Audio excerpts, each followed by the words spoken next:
like Miles. Yo, bro, the shell, bro, the shell. Like, Shelly shell. Miles, why are we so stupid, dog? Holy smokes. I get that you don't know his face, but like the shell, bro. Come on, Miles. Here he comes. The presidential plane descends from the western skies, bringing a message. It's making its final approach and lands on the Gourd Lake. Gourd Lake! Oh, not again. Just listen to that crowd. Welcome, Zheng Fa. Welcome, Mr. President. Ah, the Zheng Fa, bro. Lang's home country. And now, sir, your audience awaits. My eyes! Honored friends and allies, I'm here today to deliver a message. The odious criminals that dogged my beloved thanks to the prosecutor's office of your great country. Oh, they're talking about the first game shit.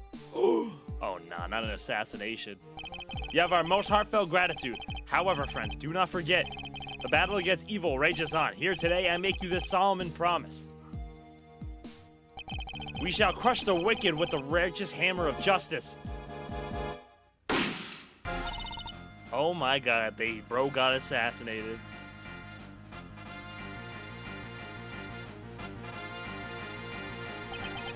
Call the prosecutor's office. Get Miles Edgeworth here right away. Miles, if anyone can solve this, he can. Oh shit! It's the picture. Put on the coat.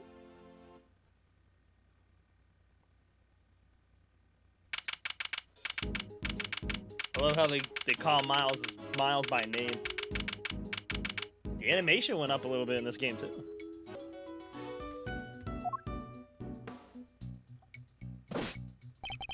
The news must be halfway around the world already.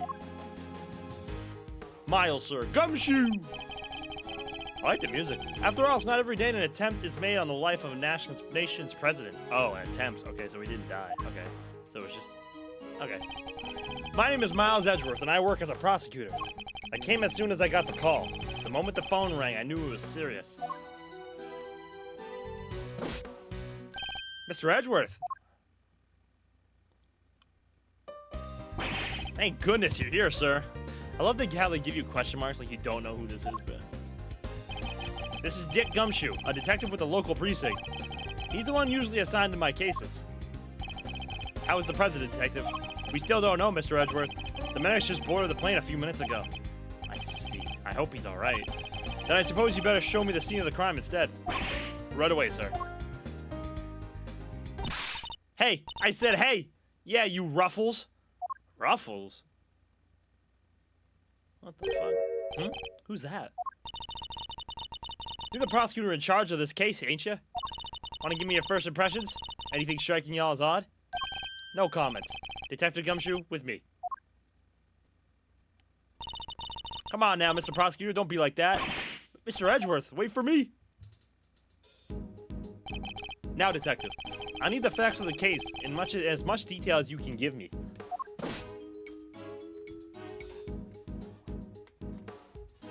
Wow, he is a ripped motherfucker, dog. Well, the scene was right here at the Gourd Lake, as you already know. A bunch of people were gathered to welcome the president of Zheng Fa. Dai Jun Wang. Yes, I read about his visit. It's been all over the news for days now.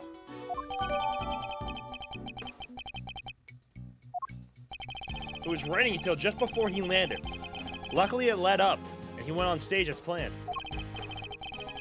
And then smack dab in the middle of his speech, bang! A gun goes off and everybody runs for cover, terrified for their lives. Apparently. Truth is, I only just showed up myself. I don't know a whole lot more than you do, sir. You were summoned on short notice as well? Sure was. Right in the middle of my day off. I was at the office taking advantage of a piece of quiet to prepare for my next case. And the boss himself calls you to the scene. Never a dull moment, huh, Mr. Edgeworth? The boss. Yeah, Chief Prosecutor was right here in the park. Saw the whole thing. First chance he got, he yelled at the top of his lungs, "Get me Miles, get me Edgeworth right away. He's the only man for the job." Something like that. I see. So this must be the game where Edgeworth gets Chief Prosecutor. Oh, they cordoned the perimeter of the park off as soon as it happened. You'll be happy to know. So our would-be assassin is still here somewhere? Good.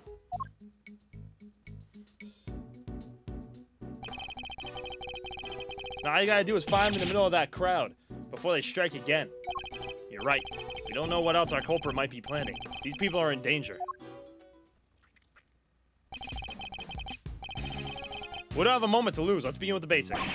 And search every inch of the crime scene for clues, no matter how insignificant they may seem. Precisely. The president was shot at, which means a gun was involved. That's our first clue. Alright. Duly noted. Detective Gumshoe, how exactly was the security detail surrounding the president's speech organized? Well, sir, our officers were mainly focused on securing the perimeter of the park. The president's people took charge of the rest. He has his own team of bodyguards. So those guys over there, maybe we should ask them a few questions. He looks like the same exact motherfucker, dog. If I want to talk with them, I'll need to walk over and press A. Well, no shit, Miles. Damn it. They can let me...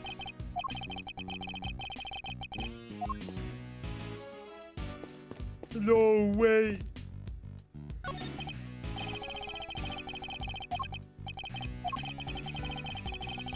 Fine. Can I help you? You're one of the president's bodyguards, correct? Could you tell me how the security detail was arranged during the speech? 2 of our senior operatives were attached to the president. The rest secured the stage. This is our first rodeo. Anything suspicious to that crowd, and we would have spotted it right away. I see. So the president's security was tightly orchestrated for the duration of his speech. Let's investigate further. We should speak with other witnesses and continue to look over the crime scene. We can't afford to leave any stone unturned. So that's how y'all go about it, huh? Sure is something seeing the pros at work. Care to share a little about what happens to the information once you get a hold of it? Bystanders. This one seems persistent, but I can't afford to get distracted. Hey, Ruffles, I asked you a question, dang it! What happens next? Well, we put the information together and try to find connections. Right, sir? Detective! Aw, don't be so hard on the poor guy. So, connections, you say. And what next? Well, I guess you'd say we connect the dots. Connect one piece of information to another. It's Mr. Edgeworth's forte. He's a logic master.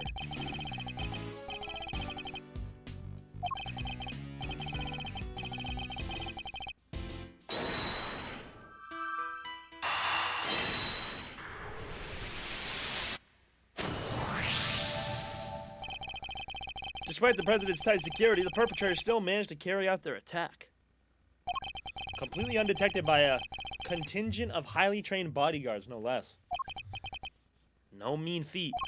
This would have taken some serious planning. In other words, the assassination attempt was almost certainly premeditated. That's the stuff, Mr. Edgeworth. The old logic never fails, huh? Thanks, Gumshoe. Indeed. All we need to do is find the right clues, then make the right connections between them.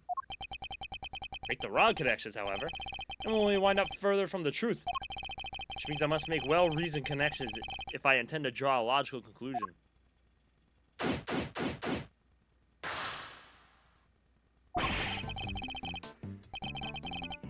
Let's get this investigation started. Time to examine anything. Got you. I get it, game. Alright. No. I was as surprised as you, sir, but there's no mistaking it. It's the Steel Samurai. The Steel Samurai, warrior of New Old Tokyo. It's a popular TV show. Old, young, doesn't matter. It truly has something for everyone. Beats me why they had a Steel Samurai balloon at a welcome party for a foreign president. It's all a little odd, although now that I think about it, what better here to represent our nation? Must scour the scene and inspect anything that catches my attention.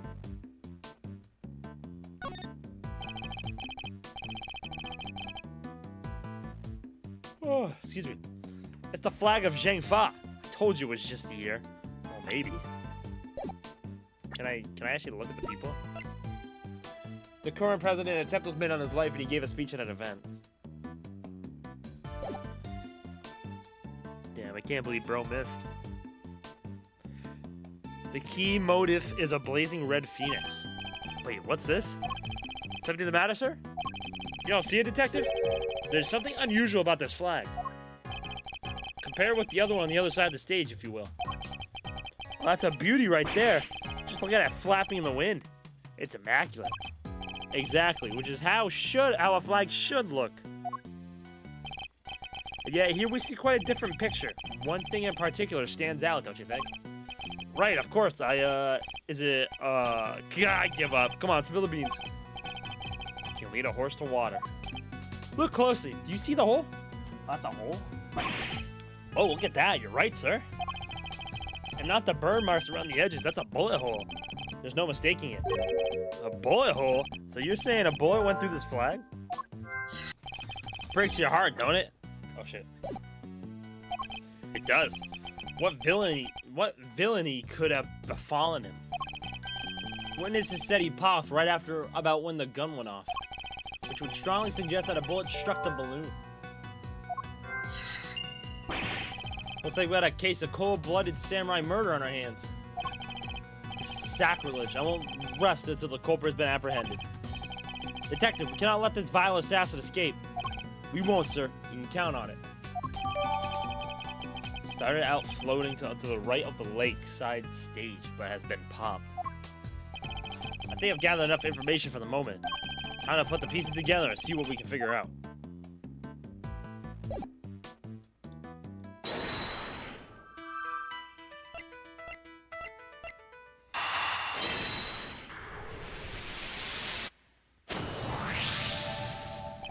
There's a bullet hole in the flag, and it seems highly likely the balloon was popped by a bullet too.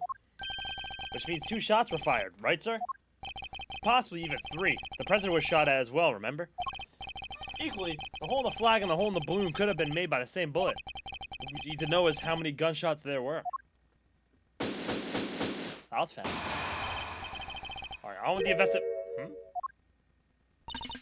Ruffles! Ruffles! Y'all figured something out, huh? Get her share? Who exactly is she, and why does she keep shouting at us? Rubbernecker, I guess. Seems pretty interested in the case. We do need to speak with some witnesses to find out how many gunshots there were. Fine. Let's see if she can tell us anything. There you are. This has got to be someone new. I have no clue. Tabby Lloyd at your service. I'm looking into the case for, well, just for me right now, but... Looking into the case? Miss Lloyd, was it? Miss Lloyd, there's something I'd like you to ask you. Well, what can you tell me? Any exclusive details you want to share? How about the perp? Have they made any demands? What about their ruffles? Where does a feller buy a cravat like that? Hold it! Will you be quiet for a moment? I'll be asking the questions here. Dang. And here I thought I can get me some juicy for my piece. I need to know about the shooting. Can you tell me how many gunshots you heard? Why, I most certainly cannot. I beg your pardon? I can't just be handing out leads for free. That stuff's my livelihood. Aw, come on. Don't hold out on us. We all gotta share sometimes. Me? Hold out on you? If y'all are gonna be like that, I'll be moving right along. Goodbye. Wait! Wait for what exactly, huh? Huh? If you got nothing for me, I'm gone. We're fresh out of moves here. Out of moves, I wouldn't be so sure. What do you mean, Mr. Edgeworth? As you know, detective, I like to play a little chess. Okay, so this I have seen clips of this. I don't know how this works, but I've seen clips of this little mini game. And what does one do in chess when an opponent adopts a defensive position? Why, the board offers any number of options, but some are more effective than others. Sir? Sorry, sir, but this is all going way over my head. No matter how impenetrable an opponent's defense may seem, it can always be overcome. Watch and learn, detective, as I shatter my opponent's resolve with the power of words. When attempting to draw out an entrenched opponent, one must employ certain tactics. Let us picture the board and see if we can anticipate our adversary's next move. W indeed. Been playing anything? Whoa. Yeah, I've seen this before. Now we must analyze the state of play. You ain't getting nothing out of me. Not until you give me something in return. Oh shit. My opponent has dug herself in deep. Her defenses won't be easily broken. But I can't afford to try her patience by taking too long to plot my next move. In other words, must be conscious not just of my strategy, but also of the passing of time.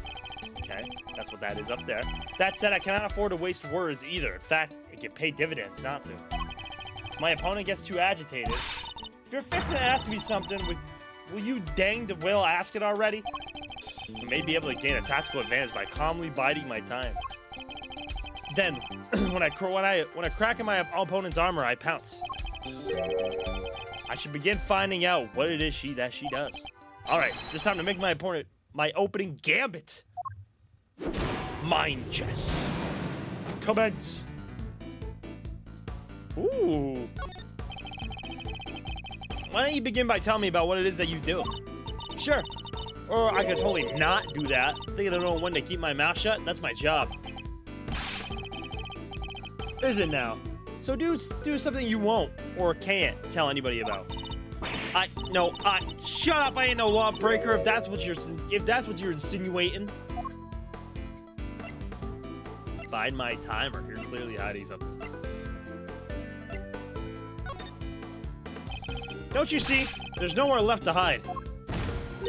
I'm not really sure what you're getting at here, Ruffles. Curses! I should have picked my words more wisely. Oh, shit! Okay. And when they're vulnerable, that's the time to go on the verbal offensive.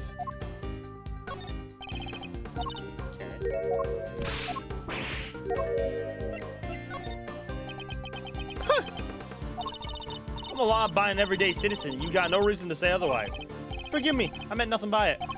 If it's something you can't tell me about, I imagine it must be very important work indeed. Huh? Well, sure, I guess. Leastways, it will be once I bag me my first scoop.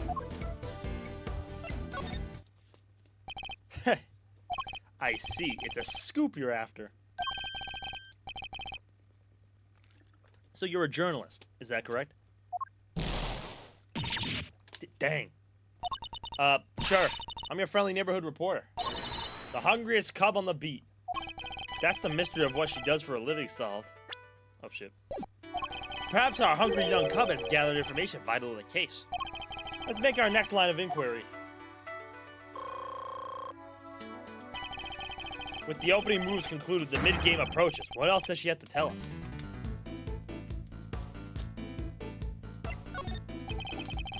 At the time of the incident, were you present at the scene of the crime? Come on now, Ruffles. You ain't gonna give the little old tabby something first? Absolutely not. Then I ain't giving you nothing neither. You think I'm a sucker? Think again.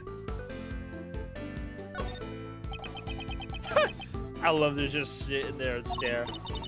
Come on, this is my career we're talking about here. You gotta give me something.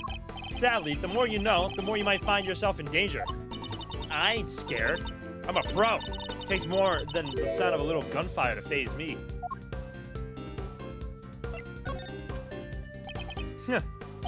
Maybe a pro as you put it, but I'd say you're still a little wet behind the ears. Say you heard gunfire, which proves you were here at the time of the crime. Therefore, you must have seen something. Double dang. Fine, I was here. I saw it. Kid to report on the big speech. Wound up reporting on a shooting. And you will get more out of me than that. I'm done with your tricks, Ruffles. She came to report on the event. She must have made a record of some kind. This music goes hard. A record I would very much like to get my hands on.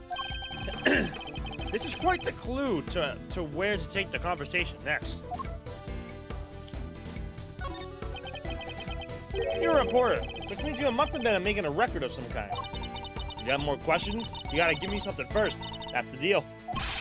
I'm not in the habit of making deals. Now tell me what I need to know. Sorry, Ruffles. Can't help you. Time to deploy my clue. No self-respecting reporter would leave the house without a means of putting the things on record. So tell me, Miss Lloyd, where is yours?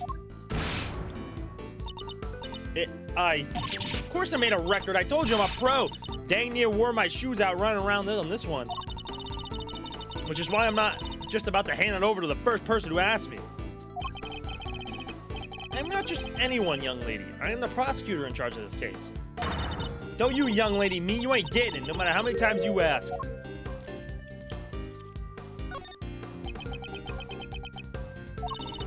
You understand, don't you, Ruffles? It ain't nothing personal. I understand that your job is a difficult one. You do? Well, ain't that sweet.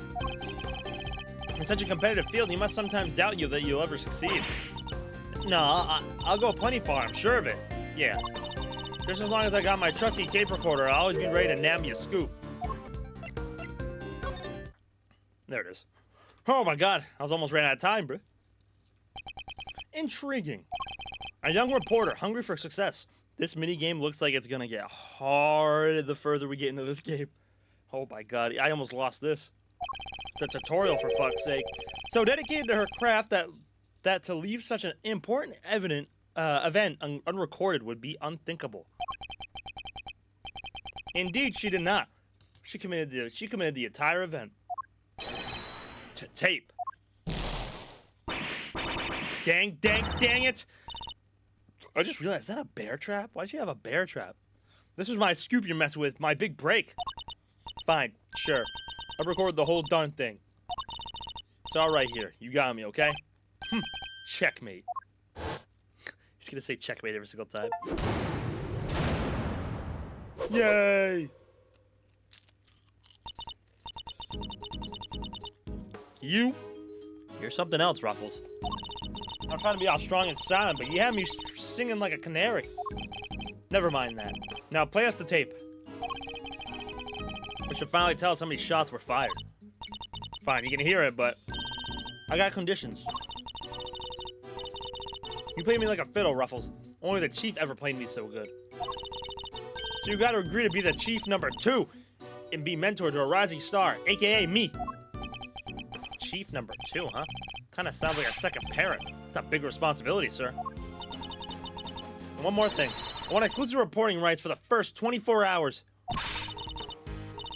Come on, you gotta say yes. What kind of mentor wouldn't give his star pupil the exclusive, huh? It's a difficult woman to refuse. I need to hear that recording. 24 hours is more than I can promise, but the story's yours until the case is solved. And the job of chief number 2? I think not. God, you're no fun. But I guess a girl can't have everything. All for the sake of the scoop, huh? Alright, you got yourself a deal. I got exclusive access starting rights this second, Ruffles. Good. Then our first order of business is to listen to that tape.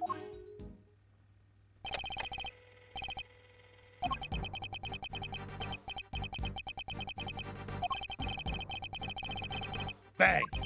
The president's speech. The president passionately addresses the assembled crowd, as if he were trying to shake off the reports of his declining popularity by sheer force of will. There's me. Can't beat a little live commentary to set the scene. The meeting is scheduled for just after the speech, correct? He seems pretty pleased to be able to put the whole Yada Garasu situation behind him. Yada Garasu. As well as he should be. This is a great day for all of us. Whose voices are these? Oh, there was these 2 old guys standing right in front of me. They were whispering away to each other the whole time. Whole darn time. I know their voices from somewhere. Wait, the part where the gun goes off is right after this. The president thrusts his fist into the air as the excitement reaches fever pitch. The battle against evil rages on. Here today, I make you this solemn promise. We shall crush the wicked with the righteous hammer of justice. So 2. What the? Hiss. Hiss? Who's hissing? So, 2 shots were fired. Yep, and that tells us something? Something is very important indeed. It allows us to deduce the trajectory of one of our bullets. 2 shots. One of the 2 shots fired, 1 hit the president, which means the other must have passed through both the flag and the balloon in that order. Which, as you can see, allows us to deduce the position of our shooter. The only possible place from which the bullet could have been is here. Take that! Drawing a line between the flag and the balloon gives the trajectory of one of our bullets. Our places our shooter on the left-hand side of the spectator area.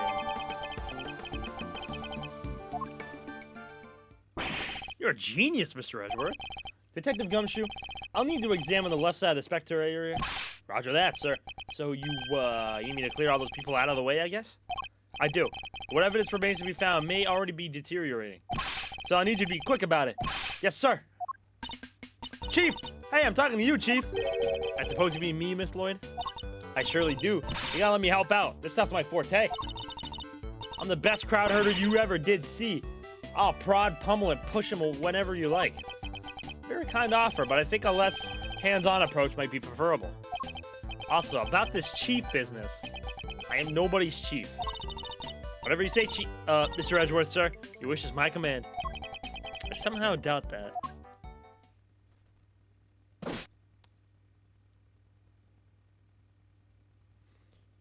Everybody clear out of the way. There you go. Fucking Pain. Bro, get out of here, Pain, you weenie. Damn. Why is he always in the first case of everything, bro? Here you go, sir. It's all ready for you. Miss Lori here cleaned everybody out just like that. You should have seen it.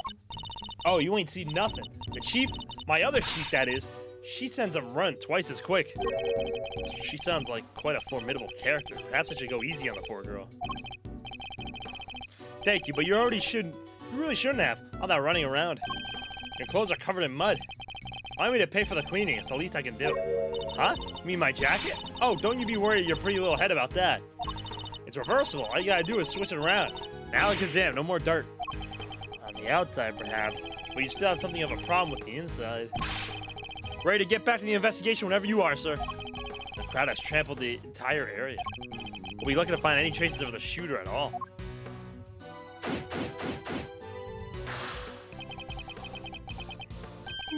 Well, this is quite the situation, wouldn't you say, Mr. Edgeworth?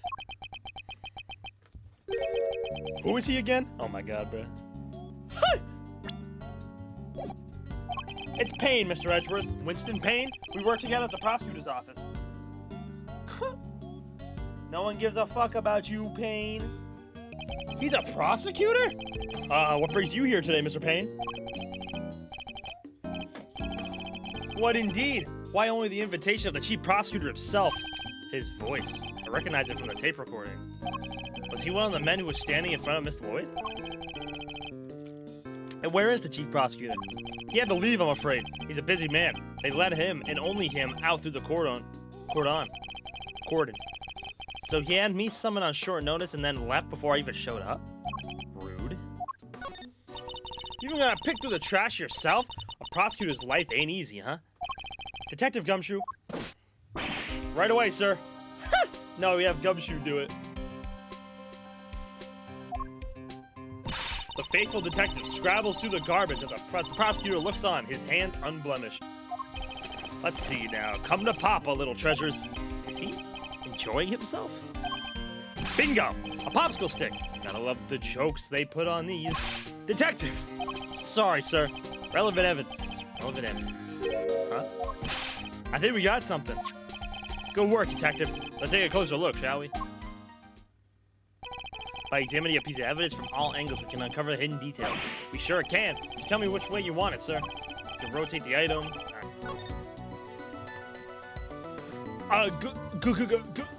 Gun? Oh, wow. This is a document of some kind. Less cover for Lakeside now. Eyes on this area. Rook repositioned in light of Knight's injury. Knight to immediately escort President to plane in case of emergency. Stay frosty. We know who might be in the audience. Presidential security plan. What are we looking at? Presidential security plan. It's a diagram of the president's security arrangements. Stay frosty. It shows that the president's bodyguards were positioned. It even has his people's names on it. Rook and Knight. So his bodyguards aren't natives of Zhengfa. I heard he uses some private security firm. But why not employ people from his own country? I know, why not? Y'all want to hear a little Tabby Lloyd exclusive? You really know something? Sure I do. I was over there at their embassy not so long back, sniffing out a story. While I'm there, one of my sources tell me that the president's got more enemies in you got hairs on your head. including a bunch of bigwigs in the National Police Force. Interesting. So he's unable to trust his own domestic law enforcement. Wonder if one of these enemies could have been behind the attempt of his life.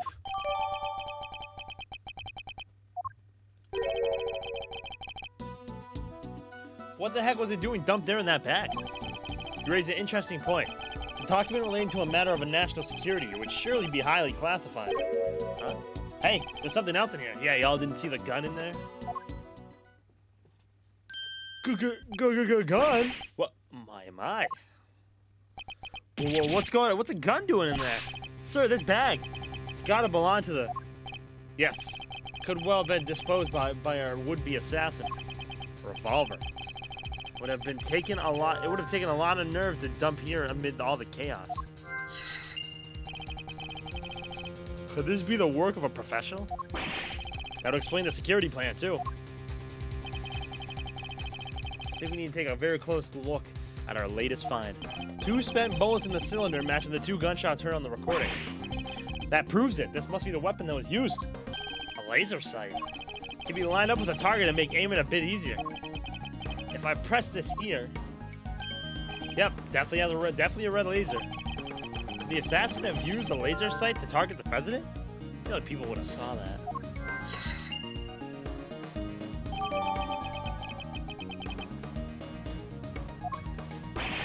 That bag was a real find, huh? Just goes to show a bag in the hand is worth 2 in the trash. Nice work, detective. Now, there's something else I'd like to ask of you if you don't mind. I need you to take the bag and gun to forensic and see if they can find any prints. On it, sir. Good set of fingerprints could really help this investigation along. Got the results for you, sir. That was quick. You bet it was. Told you the text it was super ultra high speed priority. We told the text it was ultra super high priority. But they came up empty. And they checked everywhere? Inside and out, top to bottom, sir.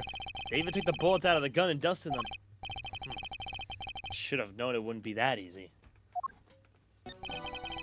With the news channels? Yep. Can I help you? You must have footage of the event. Do you mind if I take a look? Wish I could help you, but that might be a little tricky. And why is that, pal? Got a problem with doing your civic duty or something? No, it's just that my camera was knocked over in all the panic. And now I can't get it to work. That footage would have helped immensely. Gah, just our luck. Who was laughing, bro? What the? You look like you need a little help, Mr. Edgeworth. Let me take a guess. Let me guess. Mr. Lang.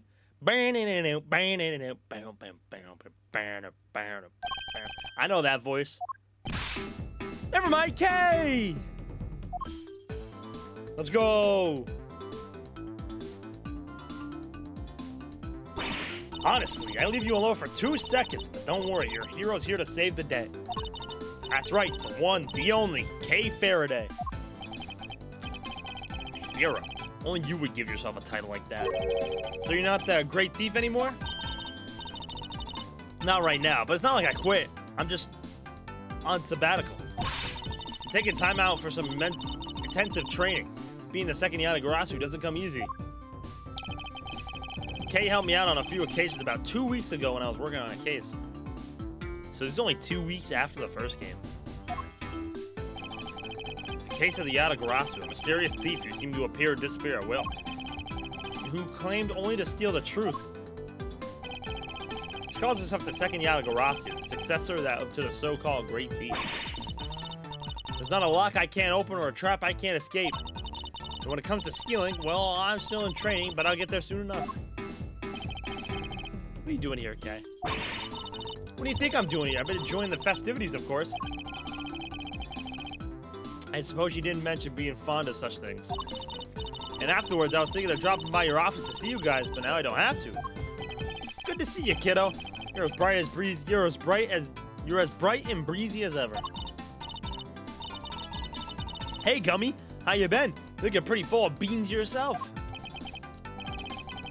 So, Kay, you really here to save the day? Yep. Prepare for your jaw to hit the floor. Your best pal in the world here only went and took pictures of the whole shebang. Did you? Then you better show them to me. Your jaw didn't even drop an inch. What's a girl gotta do to impress you, huh? I know, right? Mr. Prosecutor here is about as much fun as a dang toothache. Don't even let me call him Chief. Aw, but I'm forgetting my manners. Tabby Lloyd, Ace Reporter, at your service. Nice to meet you, Tabby. You're right, he's no fun at all. This one time You two can chat later, okay? Can I see those pictures? Boo. Fine. Here. Oh, there was a laser on him. I took this one right when the gun went off. It was total chaos, people running everywhere. The president and his 2 bodyguards. Bro, look at that guy's hair. That thing is straight. The names on the Rook plan were Knight. The names of the security plan were Knight and Rook. What's that? Thank you indeed, Kay. I think you provide us with a vital clue. Your eyes just lit up like a pair of danged Christmas trees. Well, Mr. Edgeworth, care to tell the readers what you spotted? A contradiction. Huh? A what now? I don't see nothing strange. Let me just show you. This picture shows the moment of the incident, but another piece of evidence shows something different. I need to highlight the point of the contradiction, and then employ my powers of deduction. First, to find the contradiction in the photograph. Yes, this is it. I'll simply press Y to make my deduction. Eureka! Look closely at the picture of the president in this newspaper clipping, if you would, Miss Lloyd. Now look at Kay's photograph. Compare the 2 carefully. Huh? What am I looking for here? Well, I'll be. Indeed, there's something on the president's forehead, something that wasn't there in the other picture. What is that? Some kind of birthmark? Yeah, guy's got a big red birthmark right in the middle of his forehead.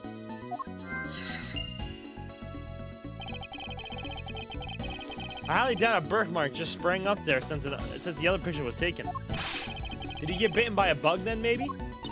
Yeah, that's it. That right there's a big old bug bite.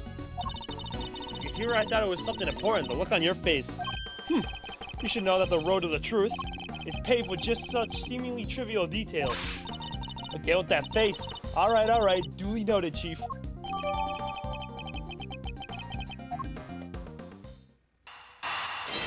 Red birthmark. I have solved the mystery of the red birthmark. Really? So it wasn't a bug bite? No. What we're dealing with is isn't something that would itch for a day and then disappear.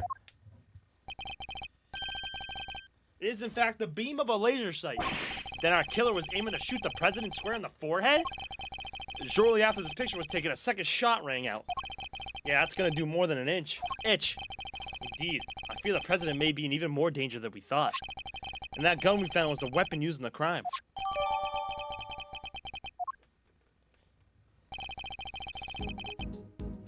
Why would the perp use a laser sight, though? He's right. You stand out like crazy using something like that. Pew, pew, pew! It's not like you can't just go around shooting lasers all over the place. No, and anyone who saw it could trace it right back to the shooter. Seems like a pretty bad idea all around. I almost forgot. I took a couple more pictures. Maybe the laser sight's in one of them. It's a long shot, but it's worth a look at least. All right, Kay. Let's see these other pictures. Yes, sir. Right away, sir. Let's see. First up, here's the one I took just before everything started going south. It may be more useful to us in the half frame once it's taken up with your face. Half the frame wasn't taken up by your face. Was someone aiming at Winston Payne, bruh? Oh my god. Hey, can you blame me for wanting to get a selfie with the president? Lucky for you, this was right before the gun went off.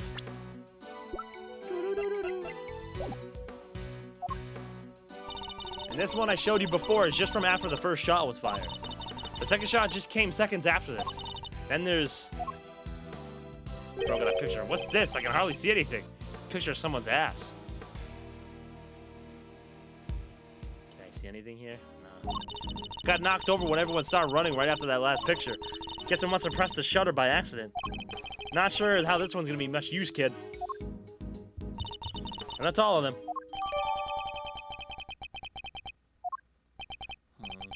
Time to take a closer look. Take that! There, I see it. What is it, sir? Look closely at the person with the red hood. Whoa, there it is. Indeed. That's our laser sight right there. So that's our perp? The one in the red hood must be the shooter, yes. We found them, and all thanks to yours truly. Indeed, you led us right to the greatest treasure of all, Miss Great Beef, the truth. You may have captured our would-be assassin in one of your other pictures, too. Let's take another look. Could be in another of these photographs from...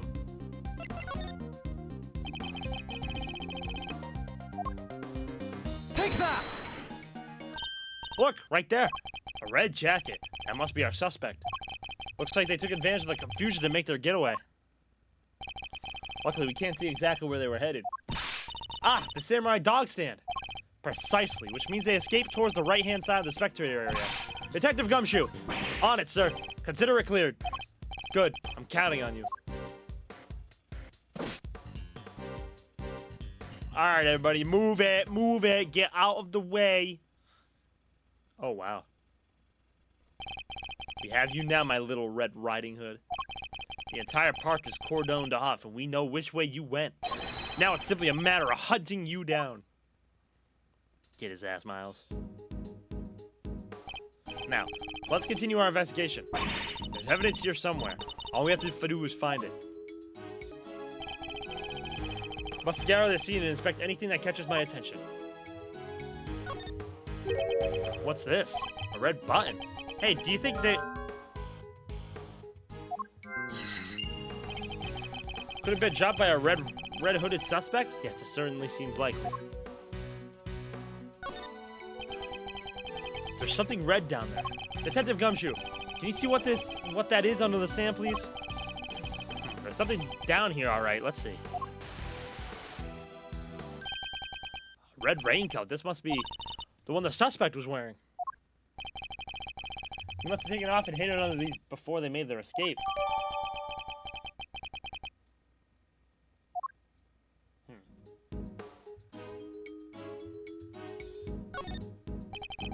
The flimsy-looking food stand made of plywood and it sells samurai dogs. Hey, Mr. Edgeworth, you got $1.50 if you know. You're not actually suggesting I subsidize you eating on the job. Oh, I didn't mean to. That is, maybe when we're done? Fine. When you have finished investigating, you can have one. And only one, understood? Sorry, sir. I never should have. Wait, did you say I could have had one? I could have one? Yes. Why, is it the matter? No, it's just... I wasn't expecting you to... Thanks, sir. Chia. The sleeve. It's inside and out. The button is missing, too. I wonder where that button went.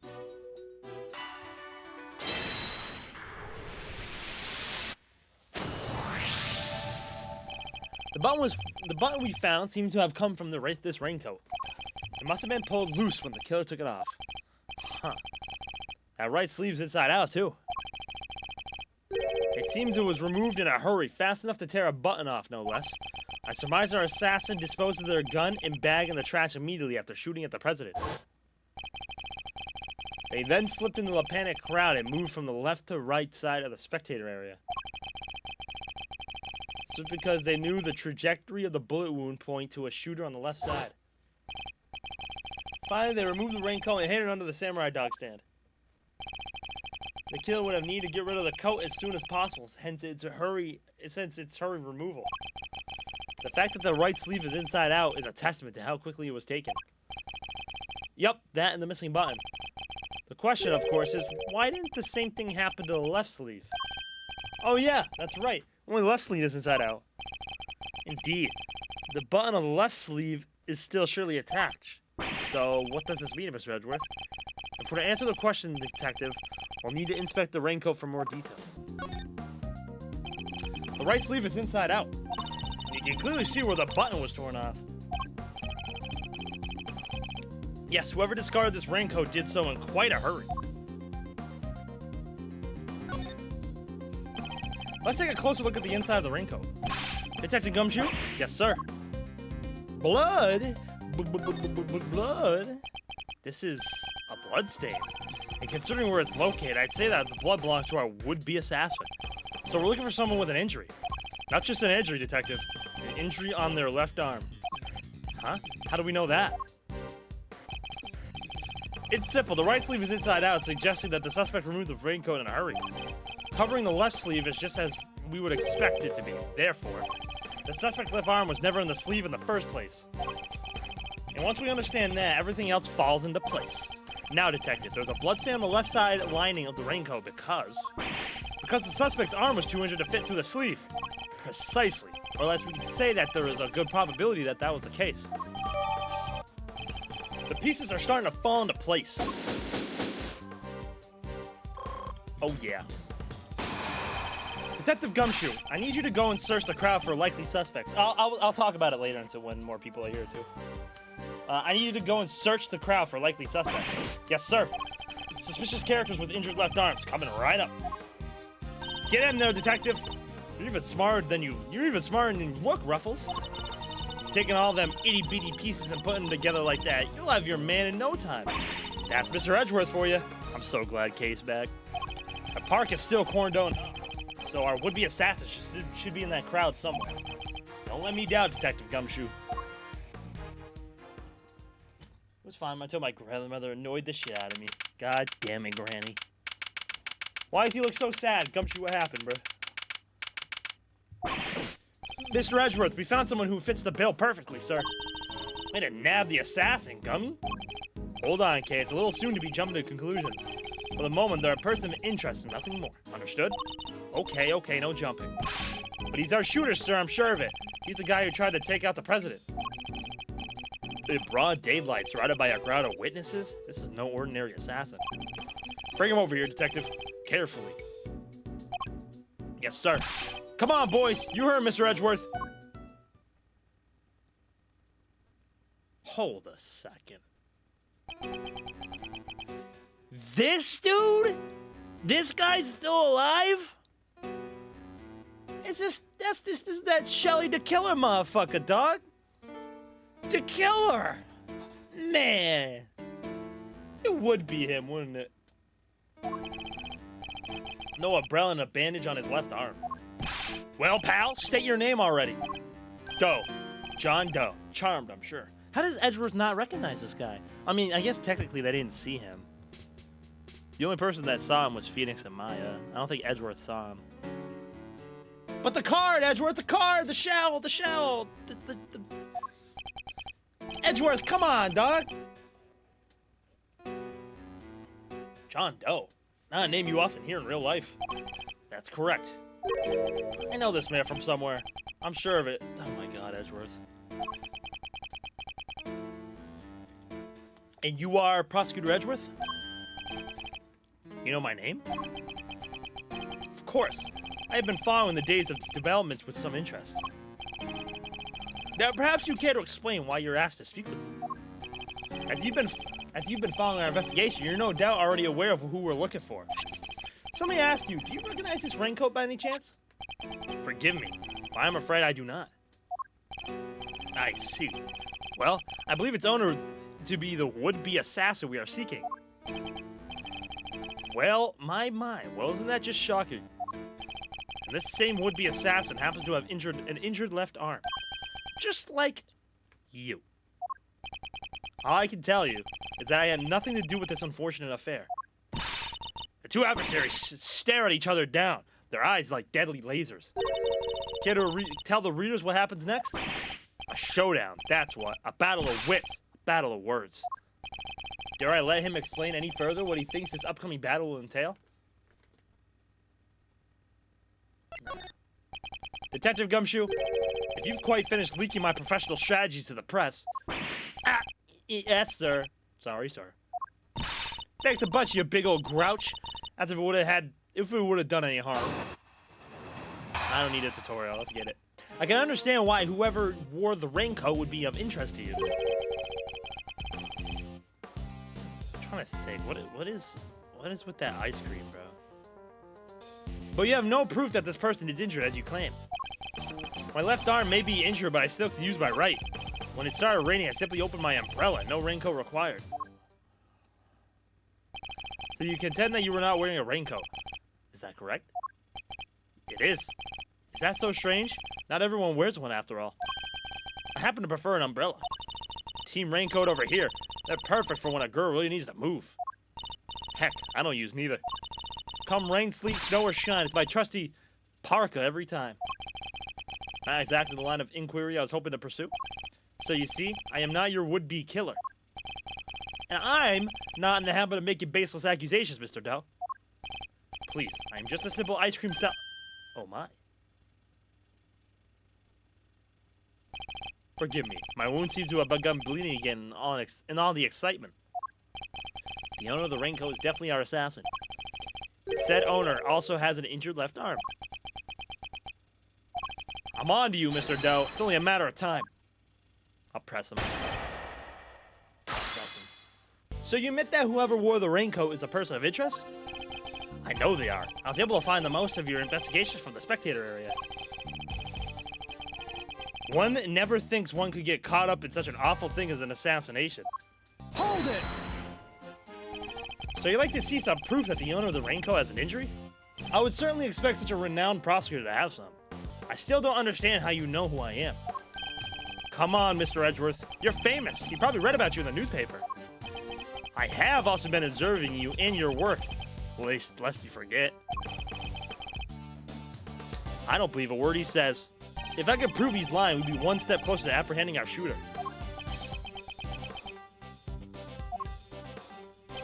My left arm may be injured, but I can still use my right. When it started ready, I simply opened my umbrella. Oh shit. Hold it! That looks like quite a serious injury, Mr. Dow. How long ago did it happen exactly? Oh, not long. That's all you're going to say on the subject? Well, it certainly made serving ice cream more difficult. It stopped me from holding my umbrella while I work. Hold it! And yet, you don't seem to have an umbrella on you at the moment. Didn't the rain stop only a short while ago, just before the shooting? It did indeed. I remember because I was suddenly inundated with customers. That was less than an hour ago. Are you trying to tell me you lost your umbrella in that short of a span of time? Yes, that is exactly what I'm trying to tell you. After all, it only takes a moment for someone to steal an umbrella, especially in a crowd of that size. That's entirely possible, I suppose. I had my umbrella when it was raining, Mr. Edgeworth. That is a fact. And then he lost that umbrella to the crowd, huh? Guess it's just one of those things. I suppose you're going to tell me that his wound reopening is just one of those things, too. Well, it's, kinda is, no? The assassin's left arm is injured. How can you even hold the ice cream like that, bro? Got the fucking mouth strength of a horse.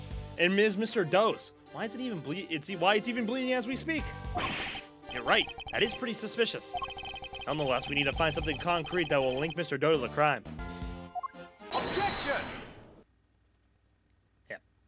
Yeah, you're so smart, Miles.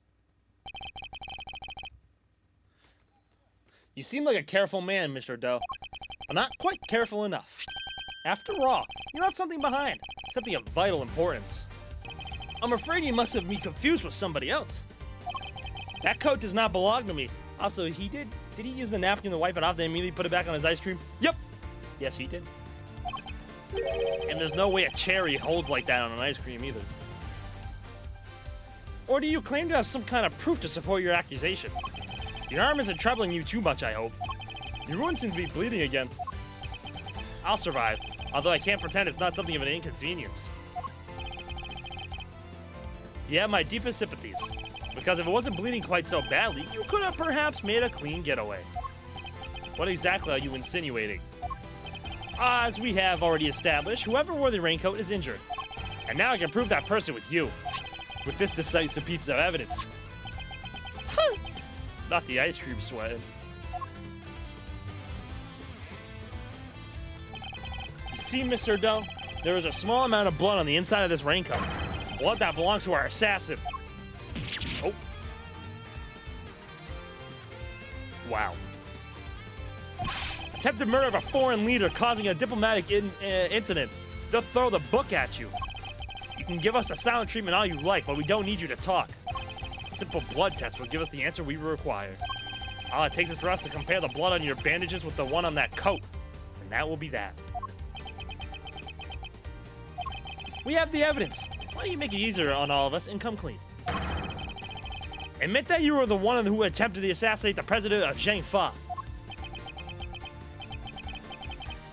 I am not your assassin. You're stubborn, I'll give you that. But if this were a game of chess, you would already be in checkmate. Now do the honorable thing and admit defeat. He doesn't look like a man with no moves left to play. Very well, you have me. I'll admit it, I was wearing the raincoat. He confessed! Say the word, and I'll slap the cuffs on him right now. But I did not shoot at the president. What? Mr. Edgeworth, the only thing you have proven is that I was wearing a particular raincoat. As far as I'm aware, that is not a crime. I am no assassin, I am a simple ice cream seller. Like Miles! Yo, bro, the shell, bro, the shell. Like, Shelly shell. Miles, why are we so stupid, dog?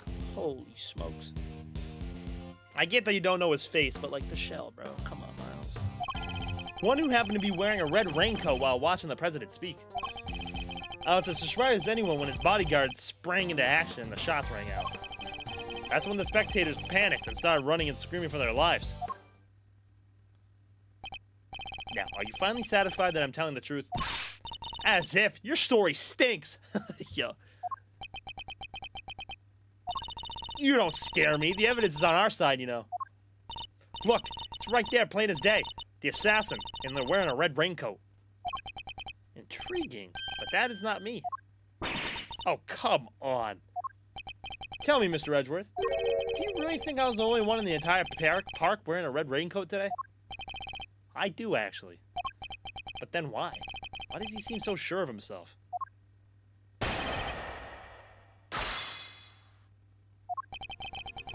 Them using Shelly to kill her as the first case is kind of genius.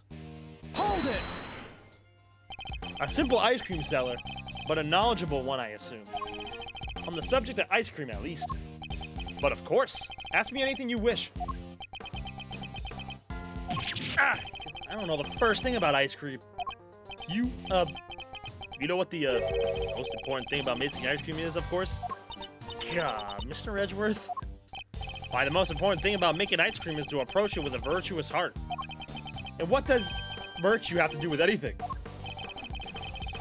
Without proper reverence for the craft, I'm afraid all you'll ever make are the sweetened crystals of ice. There, I hope you now see. I am nothing more than an ice cream seller. Hold it! Why a raincoat? Why are you not using an umbrella? Is that so strange? It was rainy. It was a rainy morning. Most people were wearing a jacket of some kind. Well, I'd say it's a pretty strange choice considering you couldn't get one of your arms into it. Better than having one of my hands occupied by an umbrella. I had ice cream to serve after all. Then why go to such lengths to avoid testifying to that effect in the first place? Forgive me, I simply hadn't remembered it till now. Okay, it's been an eventful day after all. Eventful? Well, I hardly know what else to call it, Mr. Edgeworth. The president of Zhengfa was shot at. Hold it! So you saw the bodyguards move before you heard the gunshots? Yes, if I recall correctly, they moved first. At least, the one on the left did. You're rather observant, Mr. Duh. I am blessed with keen eyes. The names of the bodyguards were written in the top left corner of the security plan. The one on the left was Rook. That's correct. Bastion Rook, I believe. I expect he noticed the light from a laser sight. The man is no amateur. So No knows a little too much about the businesses of being a bodyguard did I say bodyguard? Bodyguard for my liking. Holy. I'd say our friend here is no amateur either. I'd like you to append what you just said to your testimony if you don't mind. As you wish. Hold it! So the oh my god, I almost just did it again. So the bodyguard on the left was the first to move? By the smallest fraction, yes, he reacted admirably swiftly. His name was Bastion Rook, did you say? It appears you've assessed the situation quite astutely. No more so than anybody else, I'm sure. He's good. He even flinch. Hold it! I don't know why I got that word fucked up. That was so weird. So you yourself didn't start running and screaming? I was hardly in position to. Oh yeah? What position were you in? One of extreme pain. Somebody bumped right into my wounded arm. Hard. It was excruciating. I thought my eyes would pop out of my head. Yeah? Well, they clearly didn't. Of course they didn't, okay? In any event, the shooter was wearing a red raincoat. We have a photograph proof of that. Yet, Mr. John Doe here swears it wasn't him. This guy's lying through his teeth, I tell you.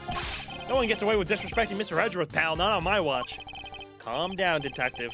We will get the truth out of him by catching him in a lie. Yeah, so let's keep at him. He'll let something slip soon enough. Objection! Pathetic. As I suspected, you are more than what you claim to be, Mr. Doe. You overestimate me, Mr. Edgeworth. Oh, then tell me how a simple ice cream seller knows one of the presidential bodyguard's names. What? You jest, Shirley? You were the one who spoke their names aloud. Rook and Knight, was it? Objection! We only know those names thanks to the security plan. But look closely, only their surnames appear. Yeah, we all clearly heard you say the name Bastion Rook. How did you come to possess such information? Information we ourselves didn't have. Seems pretty darn suspicious to me, pal. Well, how'd you know? Explain yourself. It was merely a slip of the tongue. God, I love this fucking song. Another lie. He is the assassin, just like we said. Come now, miss. It's a little soon to be jumping to such conclusions. Oh, the ice cream's angry. I did know their names, yes, and the reason for that is... No. I know Mr. Rook. He and I are acquainted. What? We have something of a connection. And his last name, and his is a name I could never forget. You think we're stupid, pal? Stop lying. I am not lying. I am, as I always have been, a simple ice cream seller. An acquaintance of Bastion Rook. Yes. Objection! And I suppose Mr. Rook will confirm to that? Should be easy enough for him to remember his good friend, the slippery ice cream seller, correct? Please, you are more than welcome to ask him. Although I think that might be difficult right now. I would imagine he's rather busy ensuring the president's safety. But suppose you are able to speak with him, and he does deny that he and I are acquainted. How would that help you prove I was the shooter? Objection! If you weren't the shooter, why take off your raincoat? Because it was no longer raining. In fact, it had grown quite warm. Far better to let my wound breathe, no? Would you rather would you rather I hadn't let it fester? Is he actually going to worm his way out of this? Boom. What are you waiting for, Mr. Edgeworth? Hurry up and arrest the man. He's clearly guilty. If I were you, he'd be in jail already. Shut up, Payne. You might be willing to arrest a man without sufficient proof, but I am not. Oh, come on, Mr. Edgeworth. There's got to be something you can do. Shocking scenes here as the culprit seems all but certain to escape justice. It seems the court of public opinion has spoken. Very well. As I would clearly be viewed with a suspicion no matter what I say, I might as well share what I know. What you know? What's his angle here? I saw them. I saw another person with a red hood. What? Are you kidding? It's the person you captured in your photograph. I first noticed them just before the president's speech began. It was still raining then. Their outfit was the same color as my own, which is what drew my attention. As to the laser beam that was aimed directly at the president's head, he's claiming that there was another red-hooded person. Preposterous. I knew that if anyone saw me dressed similar to this individual, I could fall under suspicion myself. So naturally, I removed my raincoat. Objection! So not only did you see the assassin, but they were wearing exactly the same thing as you? How very convenient. I had thought you might find it far-fetched, hence my not mentioning it until now. I know you law enforcement people are very skeptical types, You would have never believed me. Especially not if I had said that shooter was standing right next to a certain prosecutor. Well, I know you don't mean me. I wasn't even summoned until after the shooting. No, not you, Mr. Edgeworth. Your colleague over there. Payne! Huh? Me? Yes, that photograph will prove it, I am sure. You see, right there in front of the person with the red hood. That's me, yes, but what exactly are you saying? What's his endgame here? As I mentioned, I have been following your investigation with some interest, Mr. Edgeworth. And while pondering the details, I noticed something strange. Strange? What exactly? Come now, a man of your town should be more than capable of spotting a contradiction such as this. I'm afraid I don't follow. Picture shows the chief prosecutor, Mr. Payne. Oh, I thought Mr. Payne was the chief prosecutor. I'm like, no way. Chief prosecutor, Mr. Payne, and the shooter. Where's the chief prosecutor? Is that the guy right next to Payne? But there's nothing weird about that, is there? Think carefully. The picture was taken right in the middle of the president's speech. One of the other pieces of evidence you've gathered is inconsistent with what we see here. What is Mr. Doe talking about? Which piece of evidence is inconsistent with what's in this picture? Let me get $100? Fuck no, I got bills to pay. Take that! Of course, the tape. It contradicts the photograph. Ah, so you have noticed at last. What's he going on about, Mr. Edgeworth? Someone's missing. Someone who should be here.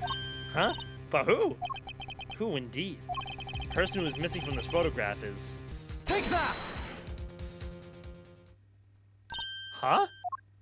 Miss Lloyd? How do you figure that? Mr. Payne's voice can clearly be heard on Miss Lloyd's tape. Considering that he was conducting a private conversation with the chief prosecutor, he must have been very close indeed to capture it on tape. You're right. But she's not in the picture. Precisely. Well, Mr. Edgeworth, do you still believe that you have been hounding the right person? Miss Lloyd, would you mind answering a few questions? Whoa. Y'all are fixing to put me under the microscope now? Alright, sure. Knock yourselves out. I got nothing to hide.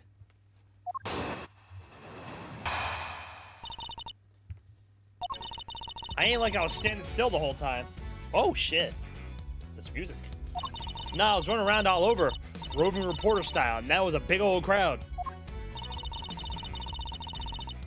Guess that picture must have been taken while I was in one spot, and taped from when it was in another. So quit giving me the evil eye. Ain't nothing but a misunderstanding. There's no doubt about the voices on the tape. That was Mr. Payne, the chief prosecutor. I'm certain of it. Tabby wouldn't lie to us. I know she wouldn't. But if she did, that would mean that she's our perp. Will y'all quit messing with me as if I could have done something like that, little old me? I might be inclined to believe you if your testimony didn't contain a glaring inconsistency. It does? I thought it was pretty good. Seemed to have no choice but to present her with the evidence and expose the contradiction. I should just... Hold it! I should just press. I don't know why I'm not pressing. Why would you be moving around if your main aim was to record the president's speech?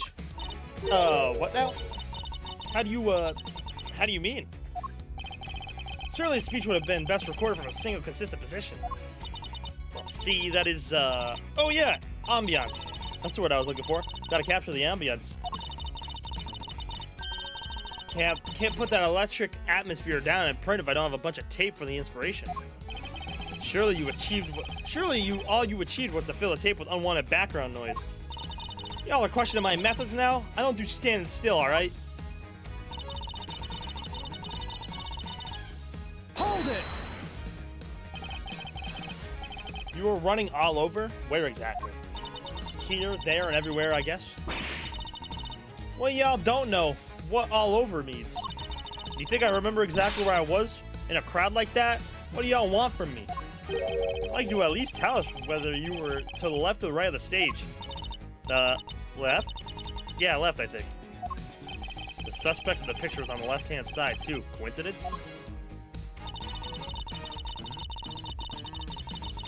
Hold it!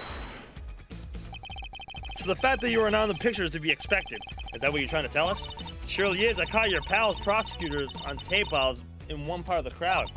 And then that picture was snapped while I was off someplace else. Look at it that way. It all makes perfect sense. Your assertion, then, is that the picture and your recording were taken at different points in the speech? Yep, timing's everything. You learn that soon enough in this line of work. So I can prove that the two things did happen at the same time. The entire defense will come tumbling down. And he's got his fist up. Objection! Pathetic. Miss Lloyd, it's imperative for a reporter not to lie, wouldn't you say?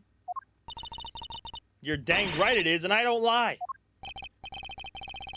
Yet the photograph and the recording were definitely taken at the same time.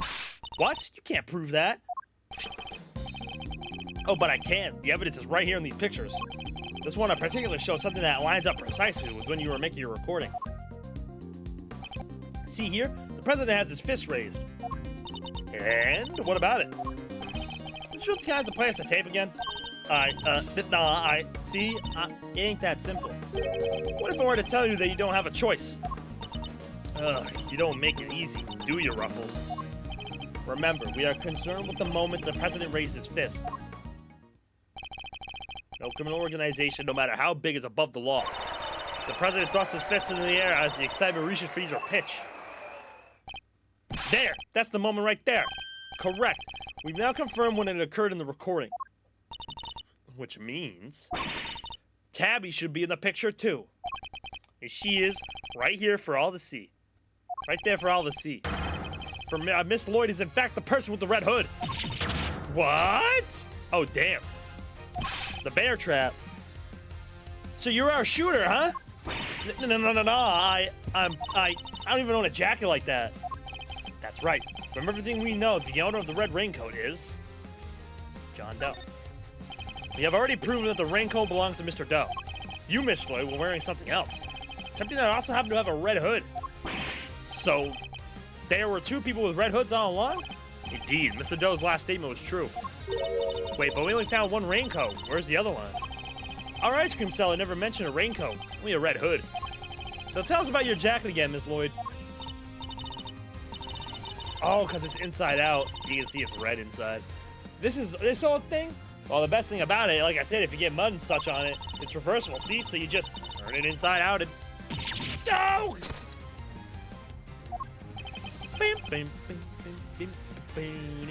Just as I thought. The inside of her hood, it's a red hood. That's right. And when the incident occurred, that's the side of the hood that was visible.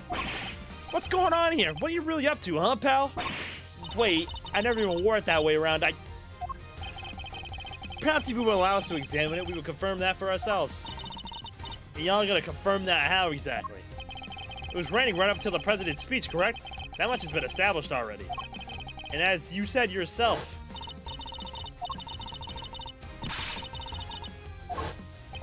if you haven't reversed your parka since the rain, then the inside should be dry. Wait a second now. I got this big old backpack, see, so I can't take off my jacket.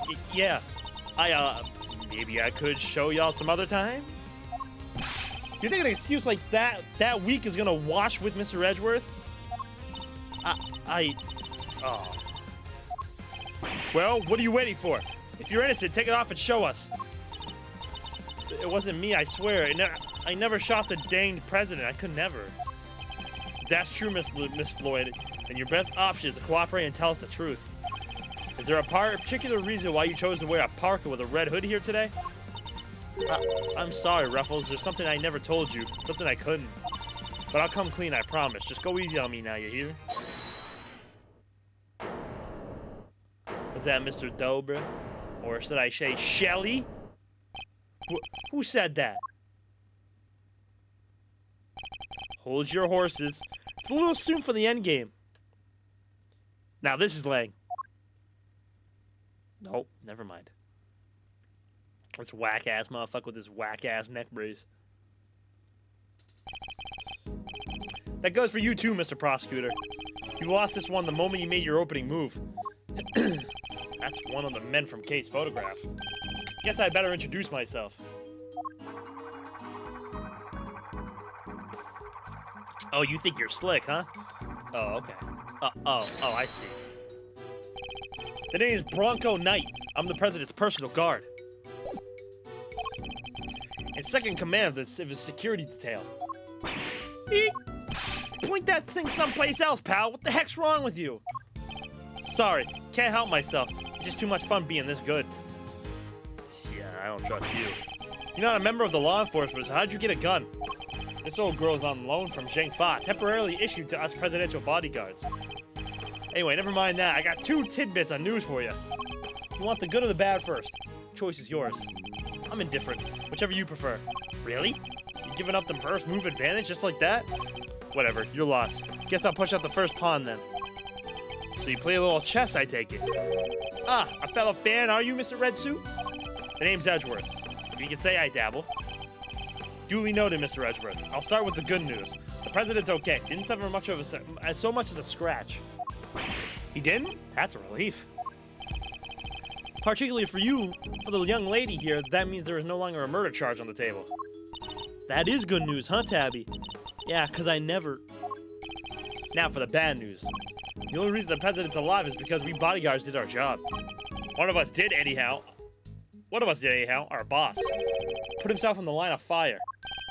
You're referring to your colleague, Mr. Rook? Yeah, it's game over for him. Oh, shit. No way! Rook is dead? A genuine loss. So you're saying that Tabby... Yeah, your friend here killed my colleague. My brother in arms.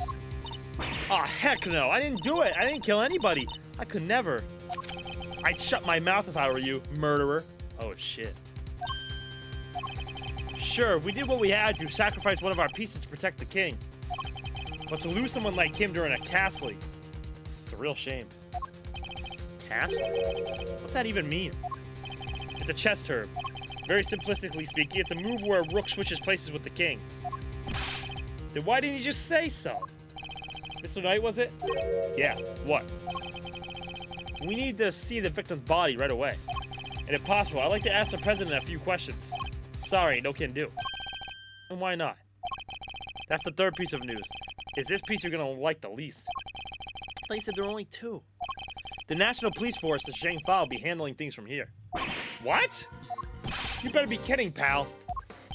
This investigation was assigned to us. We're not about to hand it over. You're the Edgeworth, right?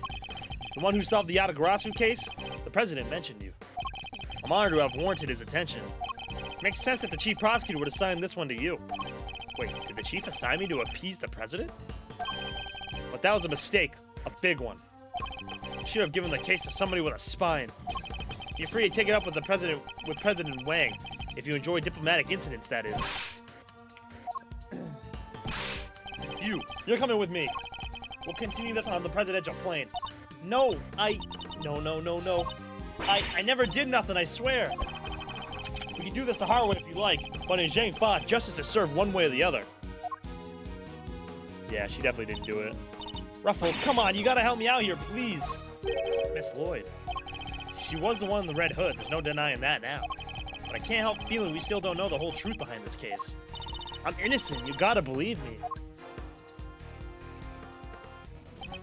Can I really let this happen? Is this really how it ends? The look in her eyes, the crack in her voice as she begs me to help her. This is no act by a criminal. She's genuinely scared. If I let him take her, we'll never know what really happened. Oh shit. Come on, Edgeworth. Objection. Oh shit. Huh? What the? What happened? What happened? Get your filthy hands off of... Oh! Oh my god. Quiet now. Is that really any way to greet me? Your neck has barely begun to heal and you've already forgotten who I am. I'm disappointed. What? It's you! Ah, so you do remember. What do you think you're doing, pal? Put the knife down, give it up. You got some nerve pulling a stunt like this in front of a bunch of police officers. Don't even think about it. You don't stand a chance against this guy. Who are you really, Mr. Doe? Let's just say that I'm no simple ice cream seller. Guy's a pro, a hitman. His name's Shelly the Killer. The Killer? Oh, now you realize, Miles. Fucking dummy, bro. There's not a legal professional in the country who doesn't know that name. An assassin capable of taking down any target, any place, anytime. This isn't the first time our paths have crossed. It's been too long, Mr. Edgeworth. But of course, this is the first time we've met face to face. You're the assassin we've been looking for? In a sense, yes, a certain someone did indeed hire me to carry out a contract. And that contract did indeed specify that I was to assassinate President Wang. I swear I've seen his picture in one of my old files before, but... how could I have been so careless? My bandages proved useful for bringing a knife into the park undetected. But I miscalculated in certain other regards. He didn't bring a gun? Now, shall we play a little game, Mr. Knight? I know how fond you are of such diversions. The stakes must be high in order for it to be fun, of course. Shall we wager, say, your life? What do you want from me? I would like for you to allow Mr. Edgeworth to remain in charge of the case. He what? What are you up to, killer? I would simply like our mutual friend to see things through to their conclusion. Huh? But why? Bashir Rook was a man of great skill, one whom I felt a certain connection. It is only right that the truth behind his death will be brought to light. With Mr. Rook's departure, the case is now yours to investigate, is it not, Mr. Knight? I simply ask you to transfer that authority to Mr. Edgeworth. It's not something worth losing your life over, surely. You're just using the investigation as an excuse to get closer to the president. Am I really?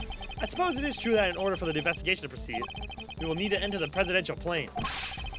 Then when I let you near him, I'm his chief bodyguard. Are you? And here I thought you were only second in command.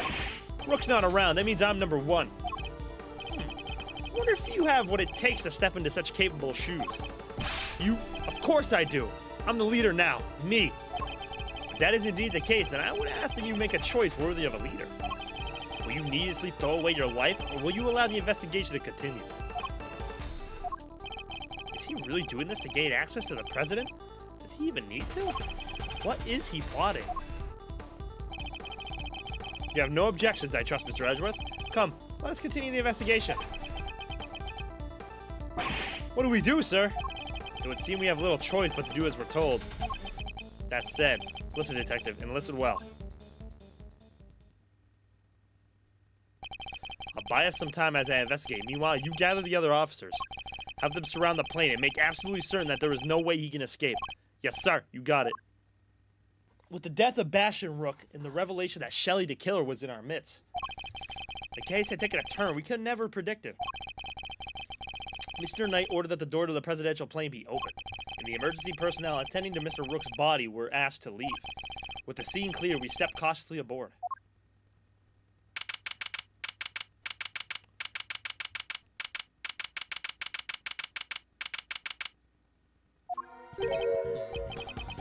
No president in sight.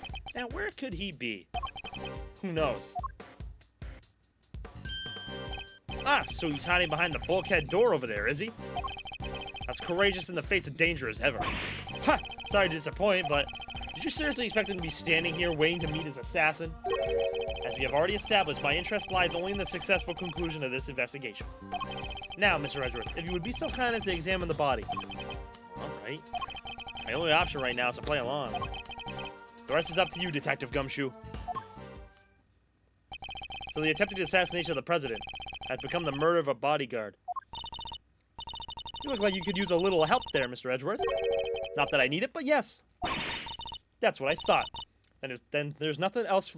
There's nothing else for it. Kay Faraday, great thief extraordinaire, will just have to take it out from here. Oh, really? You're going to stop the case for me? Nope. I thought not. But I will provide vital assistance. Now let's get scouring this crime scene from top to bottom. It'll take Detective Gumshoe a while to assemble our backup, so I'll need to draw this part of the investigation out for as long as possible.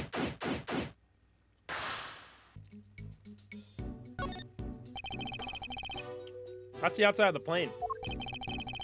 Most intruders cannot hope to approach without being spotted. But such measures would be mere child's play in my case. Whoa, you're saying you can get past cameras like these without being seen? Of course, with ease. You have to teach me how, please. Are you taking on apprentices by any chance? Kay, that is a serial killer. Hey, you realize who you're talking to, don't you? Sorry. Had to ask, though. A great skill for a great thief to know. Unfortunately for you, I am not the type to take on understudies. You're not, huh? Shame. Shame? In what way exactly? That looks heavy. So this is what the president wears, huh? Must be made of something super special. Yes, we're protected from bullets. What? So it's not just for show? Of course not. This is a bulletproof vest. Oh, so that's what one of those look like. Why didn't you just say so? Now I feel silly. Documents of some kind. You could always steal a glance. Also covered in case amphibious assault. The president's safety is paramount. Spectator area should be covered at all times. So there's a bunch of pawns, rook, knight. Oh yeah, like the one from the trash can. Precisely. But wait, something feels off. The two plans are different. Was the security detail reorganized at some point? Huh? Oh, you're right. Yeah, we made some last-minute changes yesterday. President's orders. Why the urgency? Because of what happened the day before. The killer here tried to take him down. He infiltrated the security detail, posed as one of us. Rook figured it out first, but not before the guy got within striking distance of the president. Oh, shit! That is a crazy picture! Oh, and that's why his neck's all fucked up. Holy shit, Shelly, the killer's going in. If our leader hadn't stepped in just then, we'd all have been out of a job. But he made it, and our friend here wound up with a seriously twisted arm. Rook put a bullet in it for good measure. Where were you while this was happening? You were the first one I overpowered, were you not? Oh, that's embarrassing. Shut up, kid. Ah, now I get it.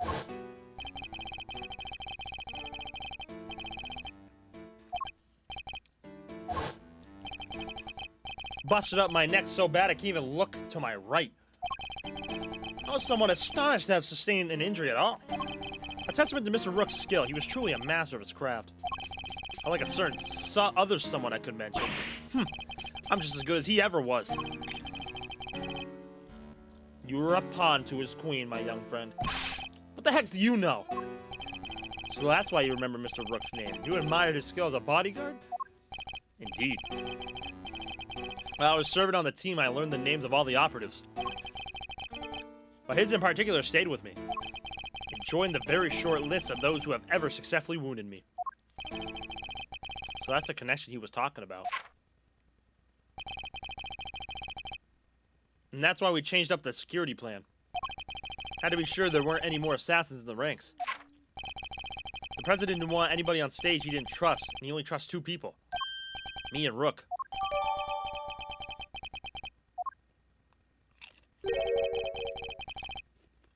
How does that explain your change in position? Oh yeah, he switched over to the right-hand side. I told you, I can't turn my neck to the right. I can only cover the president's left side. So I wound up moving to the right side of the stage. I didn't do it. I'm a reporter. I bagged scoops, not souls. But then why'd you lie about your jacket and the laser sight? I just knew y'all would think it was fishy. Is that really all it was? Please, you gotta believe me, I could never do something like this. I like to tell you everything will be alright, but just try not to worry too much. If you really are, isn't it? I'll prove it, one way or another. Thanks, Chief. I believe in you. How many times must I tell you, I am not your chief? Oh, sorry, Ruffles. Completely forgot you were Chief number 2. That's not what I meant. I have high hopes for your investigation. I do hope you won't betray my trust in you.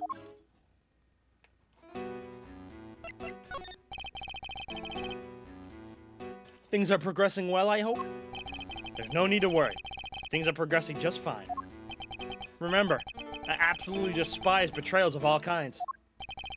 Yes, I know. Indeed you do, so please do take care not to double-cross me. Accidentally or otherwise. I really have no choice but to do as he says for now. Can't believe I let an assassin onto the president's plane. You know very well it was for the good of the investigation, Mr. Knight. Don't give me that. I know what you really want. You do indeed, because you heard me say it already. I wish to know the truth behind Mr. Rook's death. But you did also say you were asked to assassinate the president by a certain someone. You seem to have forgotten that there are more pressing matters at hand. I don't often carry out unpaid work, but it's not entirely unheard of. Fine, I'll get back to the investigation. Good. I'm expecting great things from you, Mr. Edgeworth. What about my badge, though, Shelley? I must scour the scene. Okay. The bullet seemed to have entered just under his armpit and went clean through his body.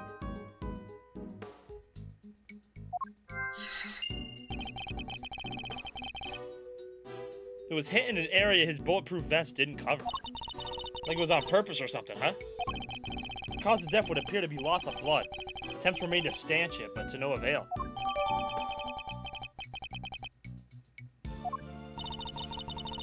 The medics must have been brought in to try and save him. Sadly, it was too little too late. The bulletproof attach case. Bodyguards use them to shield their clients from gunfire. There were some encased photographs, too. Looks like Rook and Knight each had one. Oh, hey, that's the photo I snatched. You can hardly steal a photo at a public event, Kay. But I'm snatching up a moment in time with every picture I take, you know. I think it snatch is your new favorite word. Maybe.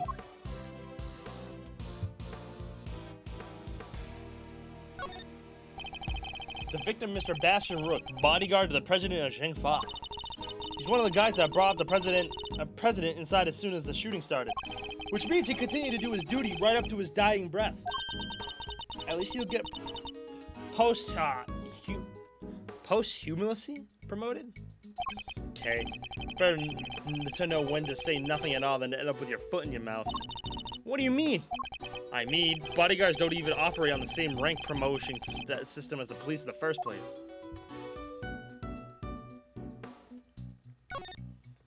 So the victim was also carrying a revolver.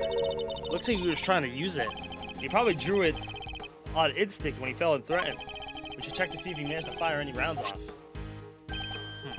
All there. And no other signs of weapons have been used. Was this one on loan from Zhengfa too? Yep, sure was. We're always issued with the same model gun.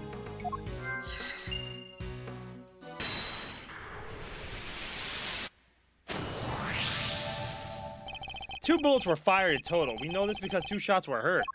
One traveled through the flag into the balloon. The other took Mr. Rook's life. But there's a bullet in the president's vest too, right? How is that possible? How indeed? The number doesn't add up. However, there is one possible explanation. There is? After passing through his body, the bullet took Mr. Rook's life, then found it lodged inside in the vest.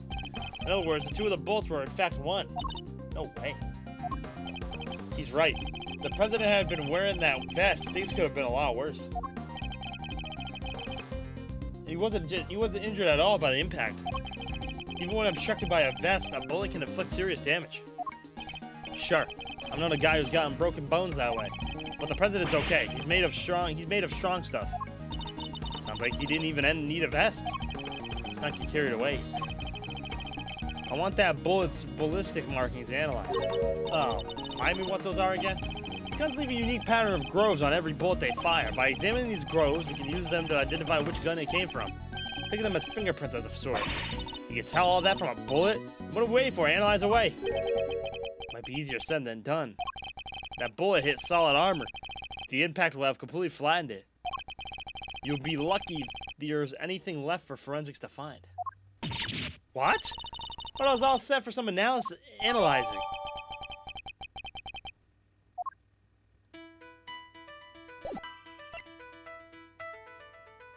Has not been fired.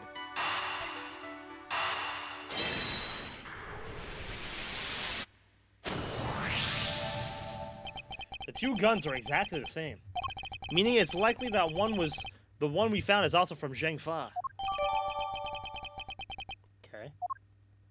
The bodyguards all got their guns from the Zheng Fa authorities, right? Yes. Are they, like, super rare or anything? No, I don't believe so. This model isn't exactly easy to come by in this country, but it's certainly not impossible either. Boo! And here I thought they might be valuable treasures. Yes, it is something of a shame. Whoa, I just mentioned the treasures and you actually responded for once. I only mean to point out that if the guns were rarer, it would be much easier to trace them. Which would have made them treasures of the evidence variety, I suppose. Huh, see? Everything's a treasure hunt one way or another, including this investigation. We could say that. Alright then, it's treasure hunting time. On with the investigation. She certainly seems a lot more enthusiastic all of a sudden.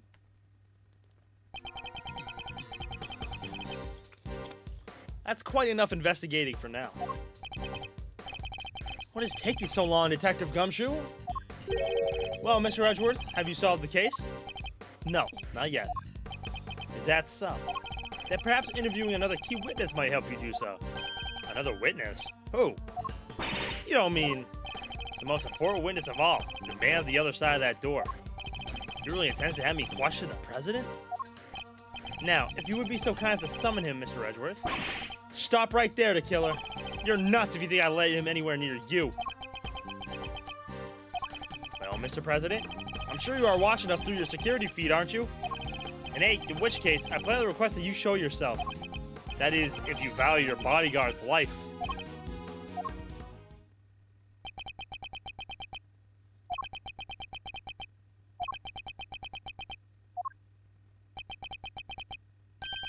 Well then, if nothing else, we now know what kind of a man you really are. Mr. President! Stop! You can't do this. Let's all just calm down, alright? Come on, detective, where the blazes are you? The lights! What's happening? Listen well, Mr. Edgeworth. I would advise you to stay very still. It seems I will not be granted my audience with the president after all. Even with Mr. Knight's life as my bargaining chip. No, stop! Shit. Kay! You won't get away with this, the killer. I have seen enough, and now I know the truth. Where are you? Where'd you go? Oh, shit. I leave the rest in your capable hands, Mr. Edgeworth. Damn. Did he knock us out? Worth? Mr. Edgeworth. Detective Gumshoe? Sir! Mr. Edgeworth, sir! Oh, he knocked everybody out. Holy shit. Edgeworth, get up! Get up! Must have been knocked unconscious. Sir, you're okay. Are you alright, Mr. Edgeworth? Never mind me. He didn't hurt you, did he, Kay? Nah, I'm fine. Only just woke up myself. Aw, Edgeworth. Look at him caring for Kay. My head will be sore for a while, but that's about it. So you can stop worrying. Detective, did you manage to stop the killer? Well, see, Miss Lloyd came running out of the plane and she told us he'd flown the coop. We were too late. I'm sorry, sir. Bodyguard over there told us something too. Seems there's an inflatable boat missing from the window. The killer must have stolen it and rowed himself across the lake. What about the cordon around the park? I called everybody back into the inn to stake out the plane, including the guy stationed across the water. No. So he's completely slipped through our fingers? Not the best look for the department, but yeah. Hey, Edgeworth. Mr. Knight, you're alive. Yeah, no thanks to that murderer. Oh, that reminds me. I found this line on the ground next to you, Mr. Edgeworth. Calling card, marked with a seashell. Guess you wanted to leave a message. The killer usually leaves these next to the body of his victims. Can't look on the other side. But you're not dead, sir. But I could have been. Maybe that's the message? Can't stop thinking about his parting words.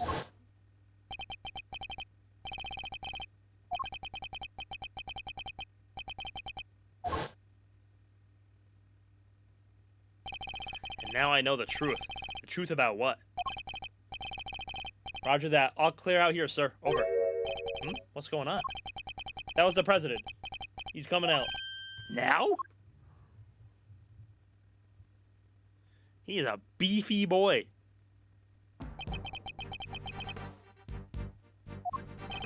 So he's the president of Zhengfa, Mr. Daijun Wang. You are? It's an honor to meet you, Mr. President. My name is Miles Edgeworth. The honor is all mine, Mr. Edgeworth. I am Daijun Wang. Your efforts on behalf of Zhengfa have not gone unnoticed.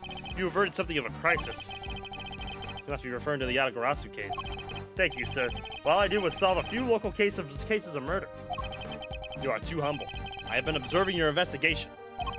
You are an impressive operator, Mr. Edgeworth, even if the killer did get away. It's very kind of you to say. So he was watching through his security feed. Sadly, I must inform you that this is as far as your investigation goes. What do you mean? Hear me, foolish prosecutor, for I shall say this only once. Knight has apprised me of the state of affairs. And from this point forward, the case will be handled by Zhengfa's police force, the finest in the world. Even with the killer out of the picture, they're still looking to get me thrown off the case? What do you think you're doing, pal? Nobody talks to Mr. Edgeworth like that. If it hadn't been for him, the killer would have... Detective?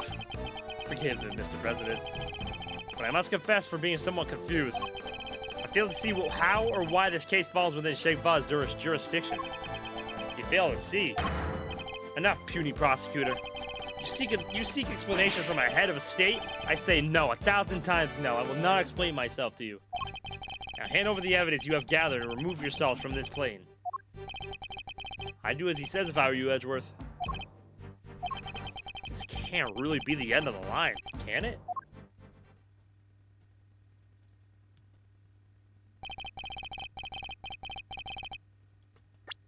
No, my stuff! You dick! Why? Why let us come this far only to pull the case out from under us? Now, you may leave. Knight, detain the suspect. Yes, sir, right away. To make attempt on my life? To murder one of my faithful servants? The effrontery. The villainy. The villainy. I didn't murder nobody. Cause I... Shut your mouth, Miss Journalist. Answer me this. In a world already lousy with lies, with deception, with sin and iniquity, can we stand by and suffer yet another crime to go unpunished? I say no, 1,000 times no. There can be no forgiveness. There can be no surrender. Why, you ask me? Then I will tell you. He's hiding something. I'm certain of it. If I leave now, we'll never know the truth. Mr. Edgeworth, sir. Mr. Edgeworth, there's got to be something we can do.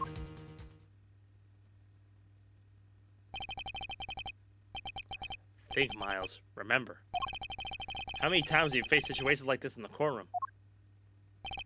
You've confronted the lies of witnesses, encountered the argument of other lawyers. Has the critical evidence always been laid at your feet? No. And yet you've always got the truth of the situation in the end. With your greatest weapon of all, your words. Get his ass.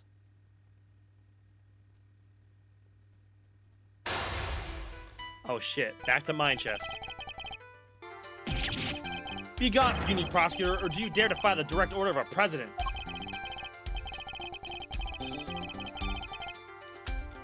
He's not going to listen. It clearly means to drown out any objection by means of pure rhetorical force. When an opponent is on the offensive, the best thing to do is buy my time and wait for an opening. As he said himself, he's a head of state, a seasoned politician. He won't open himself up to attacks easily. Can't let him bully me into submission. I have to stay calm and alert. If I can read his movements and expressions correctly, I may be able to find my movement. My first aim should be to find out why he is insisting on Zhengfa for taking over the case. The board is set. Time to take my opening gambit. Could you at least explain to me why I'm off the case? Imbecile! Cease your insolent jabbering. I need not explain myself to you. My reasons are my own, and they are none of your concern. If I want to take this any further, I need a clue of some kind. Let me try another tack for now. Did I give you permission to speak? No. 1,000 times no. Whew. I am the leader of Zheng Fa. I have no time for insolent backchat. I was simply hoping to confirm one basic fact. You say that the investigation will now be assigned to your national police force. I do. Now enough of your pointless questions. You must have realized by now what a massive corner you've talked yourself into. Worthless, meaningless bluster, some pathetic ploy to buy time perhaps? Maybe it was a little pathetic to chime in like that here. Yeah, this is gonna be interesting to try and do. Good boy. The interior of this plane is the sovereign territory of Zheng Fa. You have no rights here. Is that so? Bendy, not you, Ragey! Could it be that our current location itself is significant somehow? I should keep that in mind. It could be a useful clue.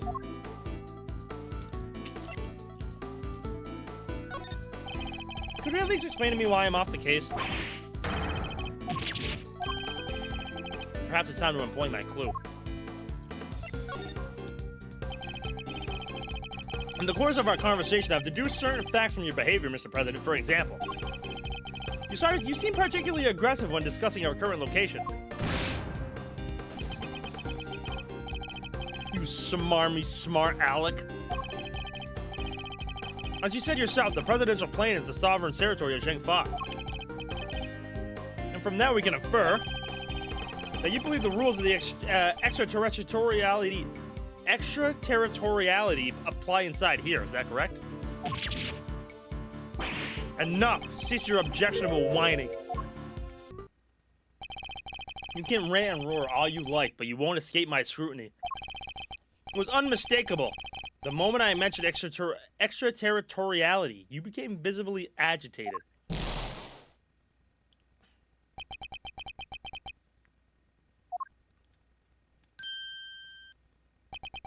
You think you're clever, don't you? Let me answer your little question. It's true. Extraterritoriality applies. Your laws mean nothing here. And why does that matter, you ask? It matters because if it means you are powerless, you have neither influence nor authority here. Interesting. So the extraterritoriality issue does have something to do with all this. Huh. Let's dig a little deeper into the claim that the plane is a sovereign territory, shall we?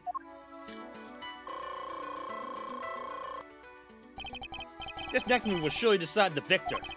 He may be the president, but nobody's untouchable. I just have to find the right angle of attack. You believe that extraterritoriality applies here, but can you prove it? You even understand what you were asking? Of course, if I didn't, I wouldn't ask it. Have you no shame, calling it into question the good word of one such as myself?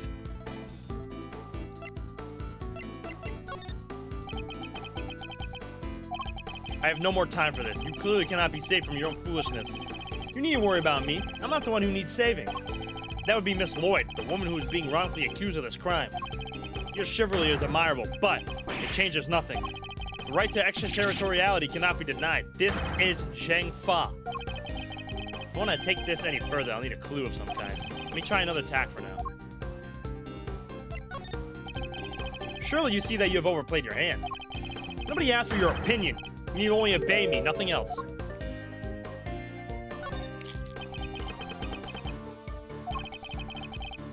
You dare tell me how to govern, how to lead? How dare you contradict me? On the matter of Miss Lloyd's guilt, yes, I do. No, she is guilty. She is the culprit. There is nothing left to debate.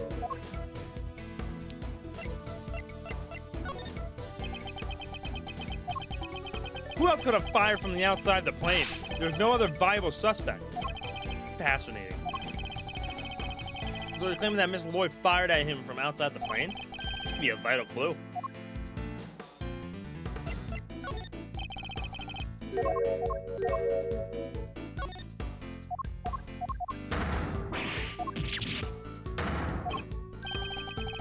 Time to deploy my clue. Got that one right. I may not be able to call the extraterritoriality of the presidential plane into doubt. However, according to you, she shot at you from outside the aircraft, correct? In which case, extraterritoriality could not possibly apply in this case.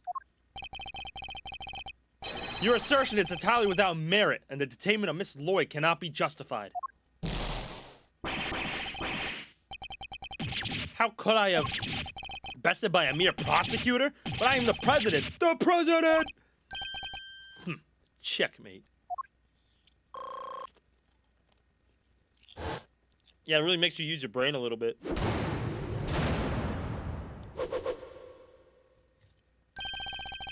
I trust you won't mind if we continue our investigation now, Mr. President.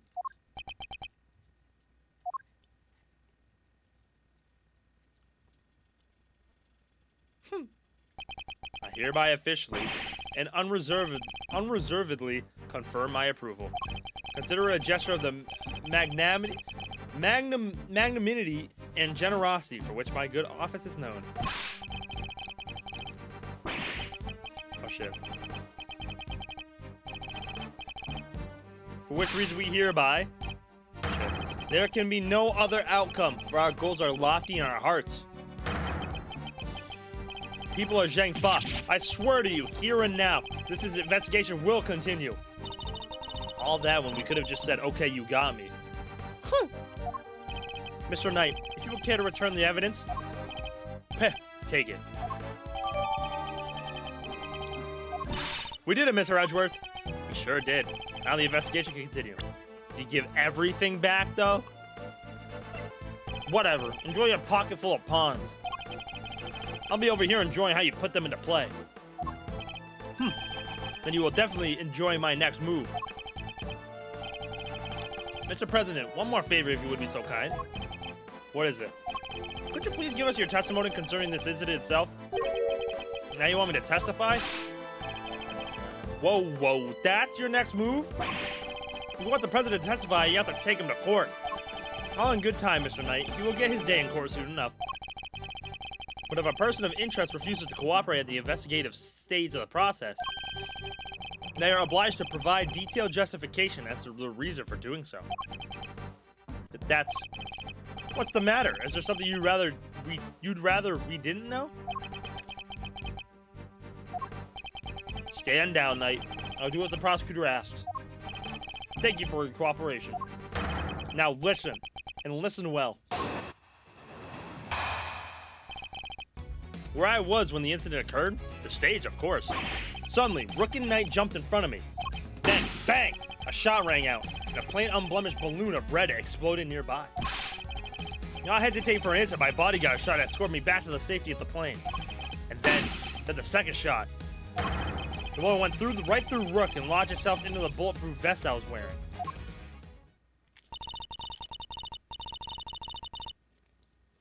Guess if you look at it in one way, the president is also a victim here.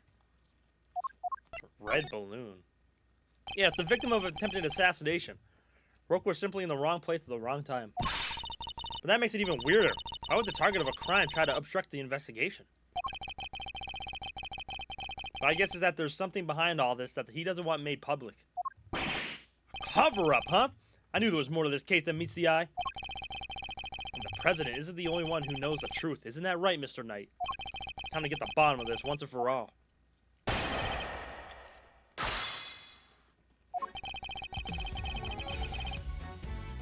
Hold it! How would you describe the incident exactly? Oh, you naive little man. Do you really think silly, simple questions will shake me? I was involved in a craven attempt to silence me with cold steel. Well, speaking of my adoring public, no less. Hold it! When they stepped to protect you, were you aware of the fact that you were being targeted? Was I aware of the... No, I was aware of my audience, nothing else. When I stepped up to the podium, I entered another world entirely, a place of rapture, a place beyond words. Me too. Yeah, I think that's called a stage fright. I bet you were like a deer in headlights. No, 1,000 times no. I remember every second. Each moment is undeniably etched in my memory. When Rook and Knight stepped in, I was shocked, overwhelmed, taken aback. Hold it! About that red balloon. Are you trying to test me, Mr. Prosecutor? No, Mr. President. I simply wish to confirm what you remember. Very well. There were two very large, very round balloons, one on either side of the stage. Their deep crimson hues stood stark against the sky, just as the security plan said they would. Same security plan we found in the trash can, I assume. Rick and Knight leapt to my aid just before the balloon exploded. Hold it! You said they tried to escort you back onto the plane. Yes, that's exactly what I said. They threw open their attached cases. That must be the moment Kate captured on camera. They immediately moved to help me back onto the aircraft. Hold it! You know where that second bullet went? Is this how you treat a foreign dignitary? Or do you really think such needling questions necessary? Whoa, what's he so upset about? Must you insist on going over the same details again and again? Even my patience has its limits. You know full well where it went. Hold it! If I may ask, what was the victim like in that moment? He was a man amongst men, a real hero. The mere impact of the bullet took my breath away, and yet he had the strength to grab me and rush me back inside the presidential plane. You and the victim entered the plane together, is that correct? Yes, he offered his noble protection, and I gladly accepted it. All was as it should be. That sounds nice and all, but doesn't that just mean he's always the first to make his escape? He's the president, detective. It's basically his job description to do so. Nothing saying he seems too off base. This guy's the victim here. It wouldn't make much sense for him to lie, you know. Just gotta assume he's telling the... No. One thing he said is clearly wrong. Think back to the scene of the crime. Huh? Did we miss something? Alright, let me see that evidence again. Objection! Don't you dare disrespect the Steel Samurai again, Mr. President. You say it was a plain red balloon that burst?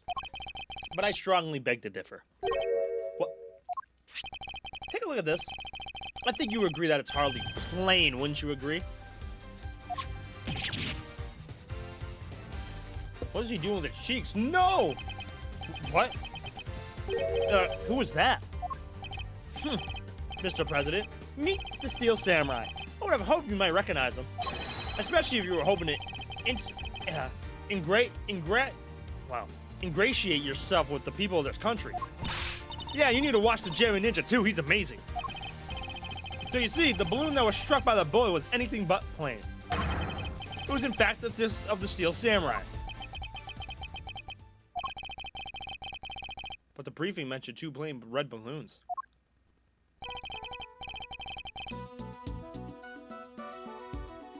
And there they are, right on the security plan. They do look pretty plain, don't they? Just round balloons. Knight, what is the meaning of this? Explain yourself. Yes, Mr. President. It seems the Steel Samurai balloon was borrowed at the last minute, sir. Borrowed? That's what we were told. Guess they only reported the incident to us bodyguards, though. Seems there was a little trouble here on the site last night. One of the original balloons burst somehow. So he swapped it in as an emergency replacement? Yeah, one of the stall holders happened to have it. From what I hear, he was more than willing to lend it out. A very happy-go-lucky kind of guy, they said. A happy-go-lucky stall holder with a Steel Samurai balloon to spare. Huh. I wonder who that is. They filled just the bottom part of the air to make it look like the other ornamental balloon. It's Larry. So while it was a Steel Samurai balloon, it was made to look like a plain red balloon above the water. Oh, plus, we're at Gourd Lake. So if you remember Gourd Lake, it was the Miles Edgeworth case where we had to defend him. Is that the long and short of it? Knight, why was I not informed of this? Sorry, sir, we didn't think it was a pressing issue. And indeed, you saw it and knew no different, correct? Yes, I suppose so. Could he really have mistaken the Steel Samurai's pants for a plain red balloon? Still, Mr. President, I struggle to see how you wouldn't have noticed something different about the balloon. Of course! What's the outburst for? Now we remember. I could barely see the balloon. I couldn't see it. That's right, the balloon was blowing too hard. The flags on the side of the stage were flapping, incessantly blocking my view. Is that so? Yes, those 2 flags. They were being blown back towards me. There wouldn't have been a strong wind blowing right around the time of the incident. Strong enough to blow the flags in just such a fashion. But does this conflict in any way with our understanding of the case? Thank you, Mr. President. Your testimony has revealed yet another contradiction. It has? Yes, a contradiction that could turn this entire case on its head. When I arrived on the scene, the wind had died down and the flags were resting calmly for the most part. But if the wind had previously been blowing the flags as the president described, a certain piece of evidence suddenly takes on a very different meaning. Which piece of evidence contradicts that state of conditions at the stage at the time of the incident?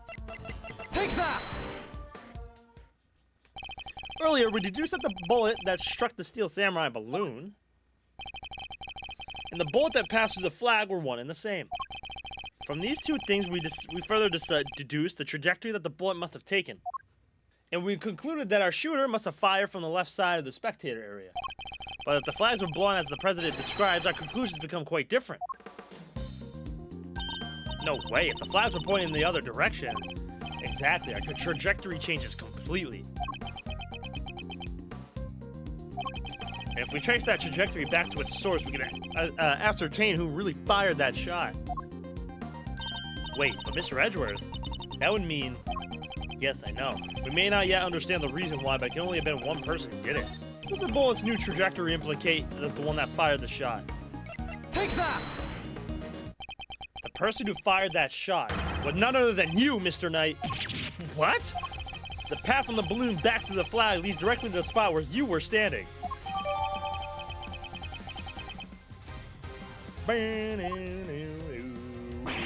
But the guy's one of the president's bodyguards. Why the heck would he go around shooting balloons? This is absurd. This is absurd. What exactly are you trying to imply? That Mr. Knight, a man who has saved my life countless times as my would-be assassin? Seriously, Edgeworth. We put up with a lot from you, but this? Why is the furry a president? Don't ask me, bruh. That's one beefy furry, dog. I love this song, too. We're President Wang's bodyguards, with the pieces put on the board to protect the king. I'll handle this, Knight. Sorry, sir. Mr. Edgeworth, the wind was indeed blowing quite fiercely around the time of my speech. But the wind can pick up and die away in an instant, can it not? Therefore, I need proof. Proof that it was blowing hard enough to lift the flag during that crucial moment. First shot was fired right around the time the president raised his fist. I have a piece of evidence that shows just that. Perhaps it could also show us what was happening with the flag then, too. Take that!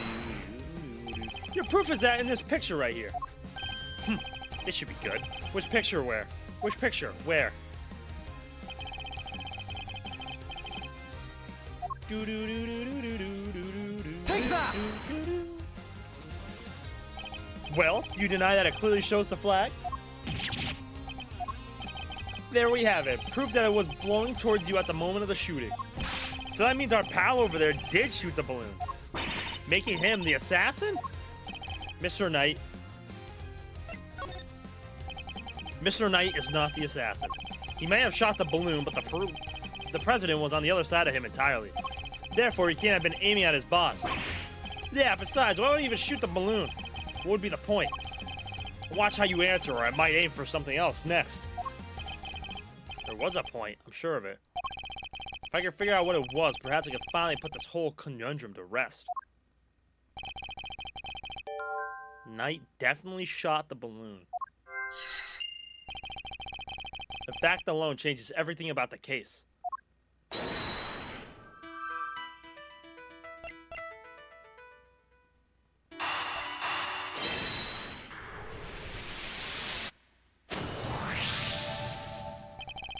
Why did Knight's assigned position change?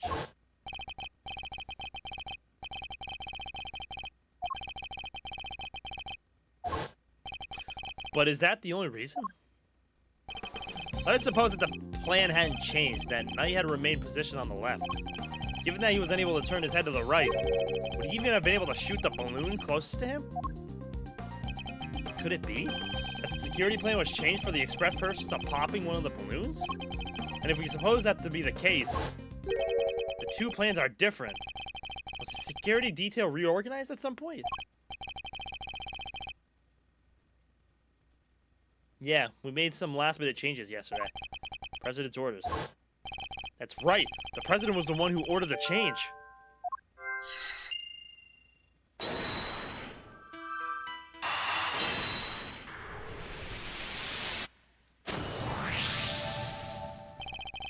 If I'm reading things right, the president knew in advance about the balloon shooting. Which means he must have had foreknowledge he would be in someone's crosshairs today as well. If that's true, then everything else that's been bothering me falls neatly into place. How did the shooter get a gun past such heavy security? Why would they carry out the shooting wearing such a conspicuous item of clothing? Why use a laser sight that would give away their location in an instant? And how did the president suffer no injuries at all despite a direct hit to his vest? These are questions that Knight and the president don't want us to reconsider. There's only one possible reason for Mr. Knight to have fired his gun. To create the illusion of an assassination attempt. What? Huh? Idiot. You do understand what you're saying. Oh, I understand it all too well. I understand everything now. Most of all, I understand why you were so keen to take this investigation off my hands, Mr. President. You wanted the real plans to remain hidden. How dare you speak to me that way? And is this some sort of sick joke? Oh, it's no joke, I assure you. It is simply the truth as revealed by the careful application of logic and reasoning. Nothing more. The first shot was fired by Mr. Knight. Excuse me. With the specific intention of hitting that balloon. The sound of gunfire and the bursting of the balloon were guaranteed to cause a panic. And then he fired again. He did? Yes, he fired 2 bullets, which were aimed at the balloon. Both of which were aimed at the balloon. As for why he did so, it's because the second shot was designed to create the impression that the president had been hit. So then what's the deal with the one in the vest? I'm willing to bet that bullet was planted there long before the shooting ever occurred. I'm gonna throw up. So Mr. Heroic President didn't take a bullet after all. That's not true. A shot, I tell you. We'll be able to verify that for ourselves once we take a closer look at the bullet. At the very least, we can expect to find traces of Mr. Rook's blood on it, correct? But you said it yourself. You found the shooter in a photograph, the person with the red hood. Objection! I thought I made myself clear. The trajectory points to only one possible shooter, Mr. Knight. Now, where does Tabby fit into all this? She was simply one part of their plan. Nor the place of suspicion elsewhere, they set about creating a fake assassin. A highly suspicious person with the red hood. I have yet to ascertain exactly how complicated Miss Lloyd was in this whole scheme. But I can say with some confidence that none of the shots were fired by her. I suspect her only job was to point a laser sight at the president. That's right. Then I was tasked with turning your jacket inside out the moment the crowd flew into a panic, yes? Thus making the mysterious red hooded shooter disappear in the blink of an eye. Then when the gun and the security plan were later found in the trash can, it would have all appeared to have been the work of an assassin so skilled they could vanish into thin air. But then the case would have gone cold. Exactly what our friends were hoping for. Makes sense now why they wanted you off the case. But the entire affair was a cheap ruse perpetrated by the president himself. So yeah, they wanted to capture Shelly the Killer.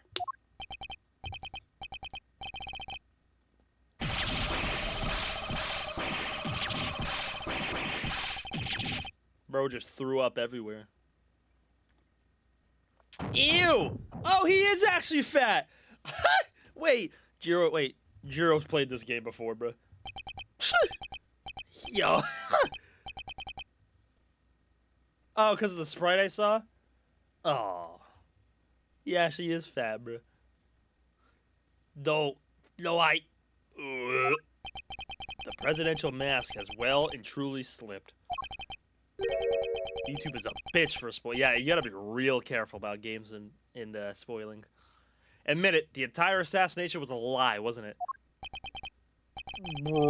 If that chief prosecutor hadn't insisted on assigning you, how could I let this happen? Objection! Ew, what was that zesty-ass objection? That zesty-ass objection. Objection. That's enough, Edgeworth. Mr. Knight. Sorry, but I'm speaking with the president right now. Objection. Yeah, well, I'm doing my job as a knight and protecting my king.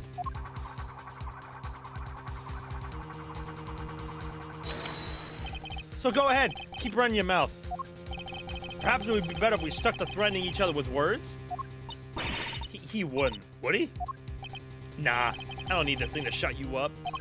Alright, my move. Question. You claim I fired my gun from on stage. How do you figure I did that? I did that in front of a crowd of thousands. I guess an excellent point. After my counter move, I suppose. You had a certain something that allowed you to conceal your actions. Certain something, huh? Mighty specific. Take that! My attached case? Yeah, take a look at Kay's photograph. Your right hand is completely obscured by the case. At the very moment this picture was taken, you were firing your gun. In such a way that you wouldn't be detected. Objection! Objection. You don't like that. You don't let the facts get in the way of a good theory, do you, Edgeworth? Shame you don't seem to have noticed. Noticed what? That the theories are all you have. Conjectures, nothing more. The flag was billowing in the wind at precisely the right moment. I hit my gun with my attached case. We changed the security plan because I couldn't turn my head. It's all just speculation, circumstantial evidence at best. You can't prove any of it. If you at least had the bullet that burst the balloon, you might have a scrap of credibility. Imagine you could have run forensics to see if it matched my gun. But no, that bullet is at the bottom of the lake. You gonna go dredge it up? I hate to say it, but he's right. I don't have anything concrete. I thought not. Maybe now you can shut your mouth. Who's holding it? Oh shit! Miss Lloyd. Of course, she can shed some light on this whole situation. I just need to get her to talk. What's the matter? Something you want to say, Miss Journalist? Nah, never mind. That's what I thought. Miss Lloyd, I need you to be brave. If you don't speak up, the truth will be lost forever. You are a journalist, after all. Are you not? Dang it! I can't stay quiet any longer. Hey, you understand what you're doing, right? I think carefully before opening that mouth of yours. I was so focused on bagging me a scoop, I forgot the most important thing of all. Real journalists don't lie. Ain't no dang scoop if it ain't the truth. I'm sorry, Mr. Edgeworth. I should have showed you this before. What is it?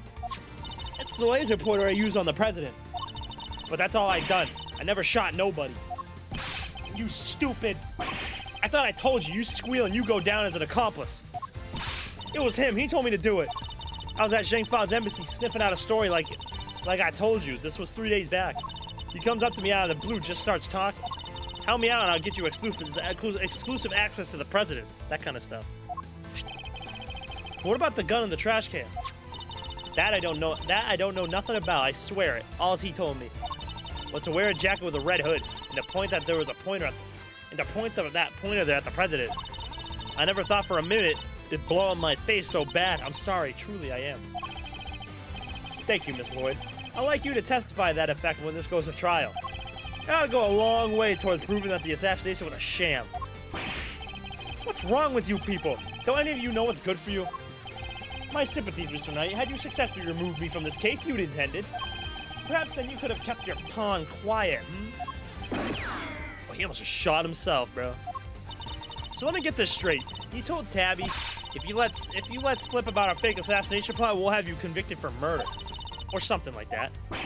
Of all the dirty... I said no such thing. President Wang. Give it up, Knight. It's time we came clean. It's our only choice. So, Mr. President, you admit it? You admit that there was a plot to fake an assassination attempt? I do. I'm sorry. Yeah, but then they're gonna say, but we didn't kill Rook. But why? Why do something like that?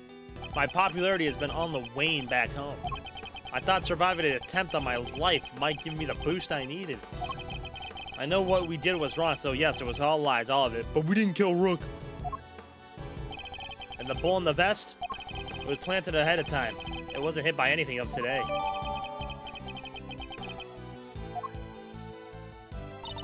But then, what was up with the killer? Our plan got out somehow. And then he just appeared, hell-bent on turning out our fake assassination into a real one. Hence the red raincoat, I suppose. I hope you're getting close enough as a fake assassin to finish the job. There is one thing I don't understand, though. Oh? What would that be? Why did Rook have to die? If the whole thing was fake, how did he wind up getting killed for real? That's true. And therein lies the real question. He was a fine bodyguard, the best, in fact. He might not have been a native of Zhengfa, but he was someone I could fully trust.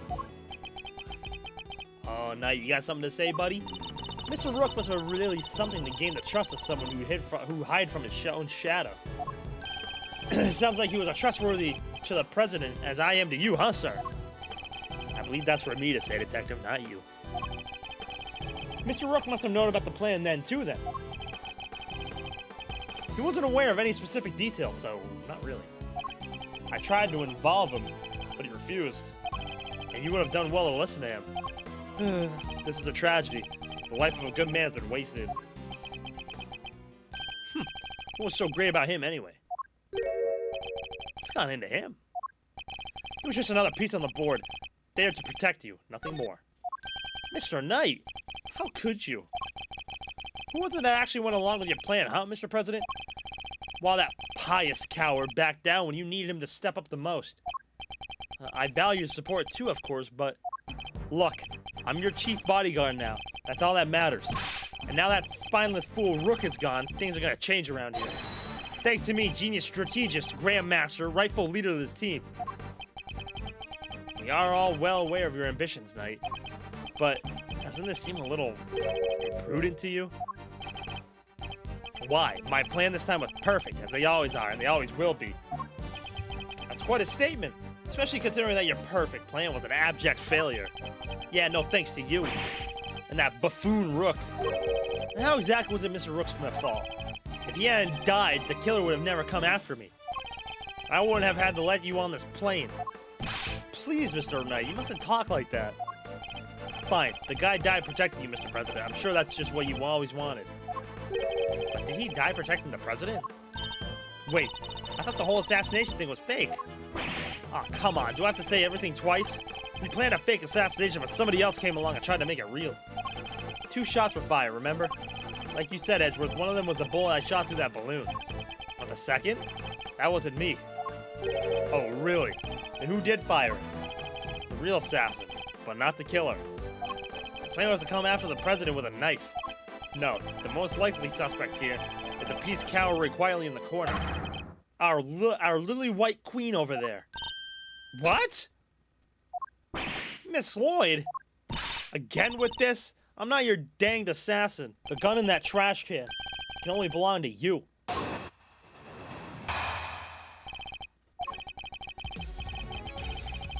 As soon as I shot the balloon, I rushed over to help Rook escort the president back onto the plane. I left Rook here in this room while I secured the president in the safe room. When I came back out, Rook was lying there on the ground. This journalist must have shot Rook while we were escorting the president off stage. That single killer shot was fired by the gun you found in the trash can. So you don't actually know when the victim was struck by the bullet, do you? The knight doesn't protect the Rook, Edgeworth. He protects the king. You want to translate? He means that his only concern was protecting the president. Lose the king and you lose the game. Isn't that the first rule of chess? But a win in which a key piece is sacrificed is a hollow victory indeed. Doesn't matter, it's still a victory. I kept the president safe, I win. Well, it's a bit early to be calling our little match in any case, for this is where our battle really begins. Hold it! Trying to make himself look like a badass. The victim really didn't take part in your little plan then, did he? Nope, we kept him in the dark on the details. So he really thought the president was in danger? But wait, he must have noticed that the shot came from the right next to him. Maybe he did, guess we'll never know. Even if he did know it was a sham. He still had a job to do. He still had to protect his king. And he was able to make a judgment like that in a split second? Impressive. He really was as capable as they say. Not so capable that I couldn't read him like a book. I made it so he had no choice but to go along with our little performance. Hold it! Why do that? You and the president both knew the whole thing wasn't real. But it had to seem real. There were people everywhere. It's not a good look, right? Imagine if someone had spotted a man who had just been shot, hanging out in his plane sipping grape juice like he didn't even have a care in the world. What was the victim doing during all this? Who knows? I was in the safe room, like I said. Anyway. Hold it! Where on the ground exactly? Right where he is now, the middle of the floor. The door to the outside was shut, though. Guess the bullet must have hit him right before he closed it. Thanks to his little blunder, my whole plan fell apart. Mr. Knight, you must have talked that way. He may have kept you safe, Mr. President, but he isn't here to save your good name. I call that dereliction of duty. What would you call it? An honorable try, which is more than what you'd give, I say. Sorry, but that's just how it is. Hold it! Weren't you and Mr. Rook both carrying bulletproof attach cases? Yeah, opened them right after Rook spotted the laser. We moved into covering positions and used them to shield the president. So the bullet that hit Mr. Rook traveled through a gap in the defensive shield? Do you really believe Miss Lloyd to be that skilled a marks person? No, she was aiming for the president, and that makes her a lousy shot. So it's pure coincidence that Mr. Rook was hit. And the bullet simply happened to find its way past your attached case and through the gap in his vest? Seems crazy to me too, but the facts are the facts. It was a shot in a million, but the shooter hit the bullseye. The proof is in your hands. Hold it! So the second shot had nothing to do with you? Right. That one was fired by your little friend. I imagine the scoop she'd have bagged if it had hit its mark. I'm a journalist, you hear? I don't make facts, I report them. Yeah, a journalist who signed up to a fake assassination plan in hopes of getting a story. That's not... Look, I'll admit it, I set the whole thing up. And your role was to aim that laser pointer at the president. It's not my fault that wasn't enough for you. You were the one who decided to bring up a gun to a party. Who knows? Maybe you thought you thought if you kept on shooting, you could shut me up too. So Mr. Knight suggested that he first fired one shot, and then Miss Lloyd fired one more. Yeah, basically implying that Tabby also had a gun on her. Beats me where she could have got one from, but hey, his entire testimony is pure conjecture. You can't prove any of it. You're right. Let's hit him with some cold, hard, undeniable evidence. Objection! Point at your noggin. Bunk, bunk, bunk. So you contend that it was you who shot the balloon and Miss Lloyd who shot Mr. Rook. Are you sure about that? Sure, I'm sure. While what you propose would indeed match up with the total number of shots heard, the gun from the trash can itself has also been fired twice. Now, why would the supposed number of shots heard from this gun differ from the numbers of spent rounds? It's simple because it was planted by the real perpetrator of the crime. Somebody faked the evidence? Yes, and if you think about it, the reason for doing so is obvious. To ensure that whoever found the gun would conclude that the shooter had been in the spectator area. In order to do that, they had to make it seem as if both shots had come from this one weapon. I get it, so that's why he got two spent rounds, huh? Precisely, as we have already proven, the bullet that burst the balloon came from a different weapon. Makes it entirely possible that the bullet which killed Mr. Rook didn't come from his gun either. Nice work, Edgeworth. That's some high-grade sleuthing. Why don't you get to the point? You've come this far, spit it out. Oh, I intend to, don't worry. This person who really shot Mr. Rook was... you, of course. Take that! You, Mr. Knight, you're the one who murdered Mr. Rook. Oh, finally got up the courage to say it, huh? Surely not. Surely you wouldn't have... It wasn't only the killer who tried to take advantage of this fake murder plot. You killed Mr. Rook hoping that he would look like an accidental victim of the bungled assassination. But the president locked away in the safe room and the door of the airplane tightly closed. It was just you and Mr. Rook alone together. And that was when the third bullet was fired right into your colleague's body. Objection! Objection! Wait, you really gonna claim there's a third one now? You just said only 2 gunshots were heard. Wanna tell me how that works? Objection! Yeah, get him with a good objection, bro. Airplane cabins are practically soundproof, Mr. Knight, if you close the door. Nothing can be heard from the outside. Not even gunfire. But wasn't the president right next door? Very true. Which means he may have heard the shot himself. Well, Mr. President, I didn't hear anything. But you can observe this room through your security feed, can you not? The camera in this room isn't normally on. I have to manually switch it on when I enter the safe room. And that's what you did this time too, right? Well, that is... What's gone into him? Mr. President, this is vitally important. Nugget, any jorkers? Jorkers? Any jorkers? Please, President Wang. Fine, I was busy hiding under the bed covering my ears. What? Even though you knew the whole thing wasn't real? Yes, because I hate the sound of guns. Wow, what a bitch, Doug. Just the slightest hint of that awful noise and oh, it's just too much. Oof. That there's sadder than a pot of overcooked crawfish. Ahem. Mr. Knight, you saw that President Wang was cowering beneath the bed. What's more, you knew from the monitor bank that the security camera for this room had been switched on, which means you knew that the circumstances were perfect for you to fire the third shot straight at Mr. Rook. Knight, how could you? Could you really have betrayed my trust so horribly? You think I killed the old half-wit? You don't trust me that much, huh? This is the thanks I get for putting my life on the line for you day after day. I want to believe you, but I don't get it. I just don't get it. What is there to doubt here? Well, you don't believe that. Well, you don't believe that the girl over there could have done it? No, because this gun isn't the murder weapon. We know this from a number of bullets fired. Yeah, well, how do you know there wasn't a spent bullet from the start? What? Someone could have fired a bullet from that gun yesterday or the day before. Then today, another bullet. And that bullet hit Rook. That's pure speculation, pal, and you know it. Maybe, but can you prove it's not true? No, then he's certain, you know. You're nothing without conclusive proof, so come on.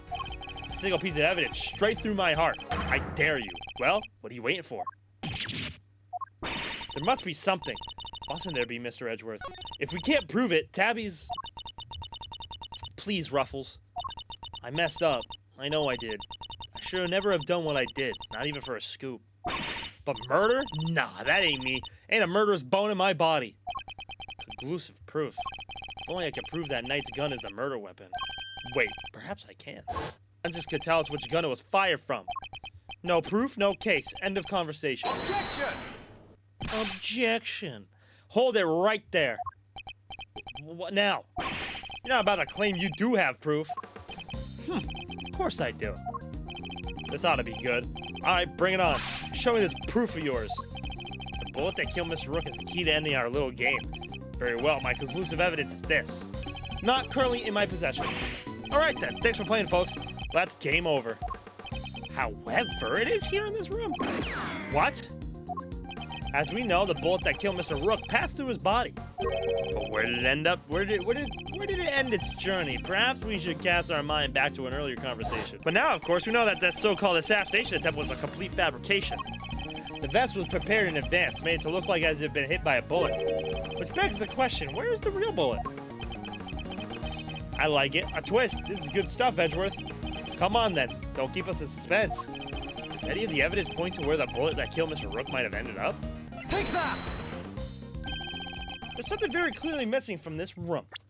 Oh, shit. Yes, a prosecutor with some common sense. Take a look at the bank of security monitors. Oh, I see you've caught on, Mr. President. Splendid. There are screens here showing views from all around this airplane, inside and out. The only external angle that's not covered in this is the right-hand side of the aircraft. And that's because one of the monitors is missing. There was a monitor in that space previously, wasn't there, Mr. President? There was. I have no idea what happened to my... I have no idea what my plushie's doing in there now, though. It appears to be someone's vain attempt to hide what is obviously lacking. Where did it go? And why? The why is easy enough to answer because it was struck by a bullet. For if we were to believe the bullet in the vest was the real deal, then anything that hinted at the existence of another bullet had to be removed. So where did the missing monitor go? Where indeed? I believe that it must be hidden somewhere on this plane. After all, there wouldn't have been time to dispose of it outside the aircraft. Detective Gumshoe, conduct a search if you would. Right away, sir. Mr. President. Extraterritoriality, remember? I have no objection to the search. Please go ahead. If it will help us discover the truth behind what happened to Rook, I will not stand in your way. What are you? I don't believe this. Rook this, Rook that. Don't you ever think about anybody else? The search has been authorized, Detective, if you wouldn't mind. Hiya! Sir, I found the monitor. Excellent work. Now go ahead and extract the bullet. Let's see. If I put my hand in here and just... Come on. Got it! Well, would you look at that? Blood. This is the bullet that killed Mr. Rook. There's no doubt about it.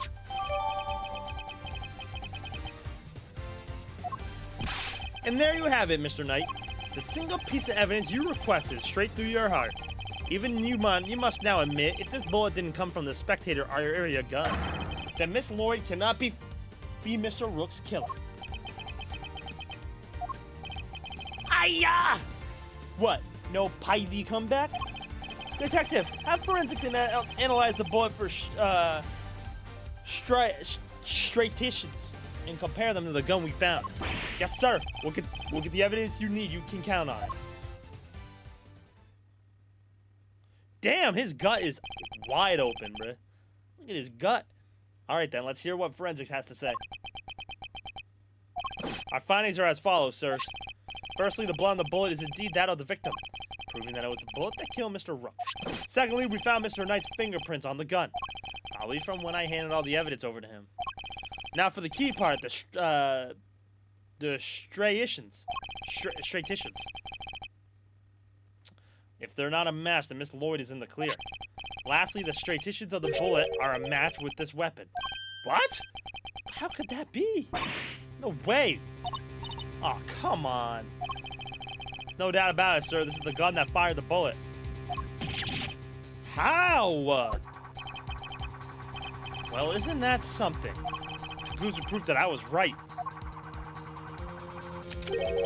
What's the matter? You didn't think you had me backed into a corner, did you? Guess you misread the board.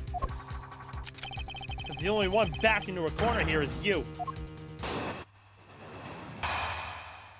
Knight's counter. There's no denying it. Forensic proved that the gun and the bullet are a match. The bullet that killed Rook was fired from the gun you found in the spectator area. So who pulled the trigger? Can't have been me. I was up on the stage, which leaves your little friend. The hack killed Rook. She's the murderer, and you just proved it. Your move, Edgeworth. But just remember two things. One, where you found that gun. And two, which gun the fatal bullet came from. Whichever way you look at it, I can't have been the shooter. How did it come to this? Me and the president, we admitted to faking the assassination attempt. Now it's your turn to admit something. Who the killer really is. There's no way Tabby did it, is there? Don't let it get to you, okay? You just need to get over his statements again. There must be something further we can deduce from them. Okay, let's do this, Mr. Edgeworth. Hold it! No, that's... Objection! Objection! What was it you said? No, it was the puzzle. It was the puzzle piece. I thought it was actual evidence, but it was the puzzle piece. What was it you said? That forensics will back you up? How does it feel to be shot in the chest by your own conclusive proof, huh? Not so good, I imagine. The bullet and the gun are a match, Mr. Edgeworth. That kind of has to mean that Tabby pulled the trigger, no? Even so, I simply cannot accept that. But, sir, there's no denying the evidence. There isn't. So what am I missing? If I assume Miss Lloyd to be innocent, then the gun and the bullet shouldn't be a match. Look at Kay doing the same pose. They're both doing the same pose. What is it, Kay? I was just thinking, if the evidence points to something that doesn't seem possible, then maybe there's something wrong with it. You're asking me to call the evidence into question? Well, there's no way Tabby did this, right? So if the evidence says that she did, then the problem must lie there. I seem very sure about this. Call it my great thief's intuition. Intuition, huh? Still, she could be right. I simply don't believe Miss Lloyd to be a malicious liar, which means... As someone who believes that evidence is everything in court, the irony is not lost on me. But If I were to call a piece of evidence into question, it would have to be... If something untoward is going on here, it would have to involve the weapon, not the bullet. After all, we only just recovered the bullet a little while ago. Furthermore, we know that Mr. Knight had an opportunity to handle the gun. Indeed, he had ample opportunity. There's no doubt that this gun is the weapon that was used in the crime. Which means it must belong to... Take that! The gun belongs to Mr. Knight. He switched them around. That has to be it. Okay, so we did have the gun when we gave it to him, yeah. Switch for the one found in the spectator area. Bullet markings match those of the bullet fired in the incident. Because they're both the same model. Hold it! Mr. Knight. Objection! Objection! No, you hold it! You were the one who proved this. Or are you saying that forensic was wrong? The bullet had the victim's blood on it, which means it must be the one that took his life.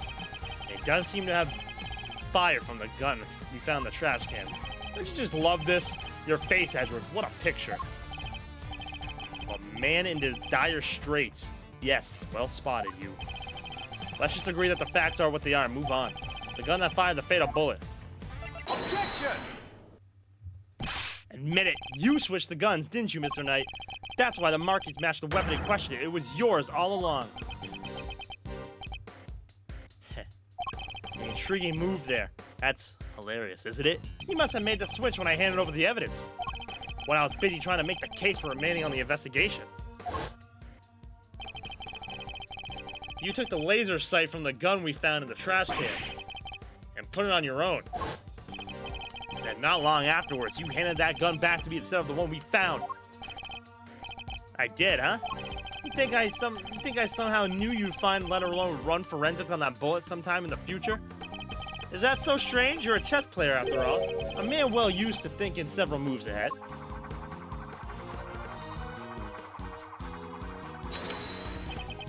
I'm flattered, but much as it pains me to admit it, you're overestimating my abilities. You literally just called yourself a grandmaster earlier. Besides, do you even have any proof that I made the switch?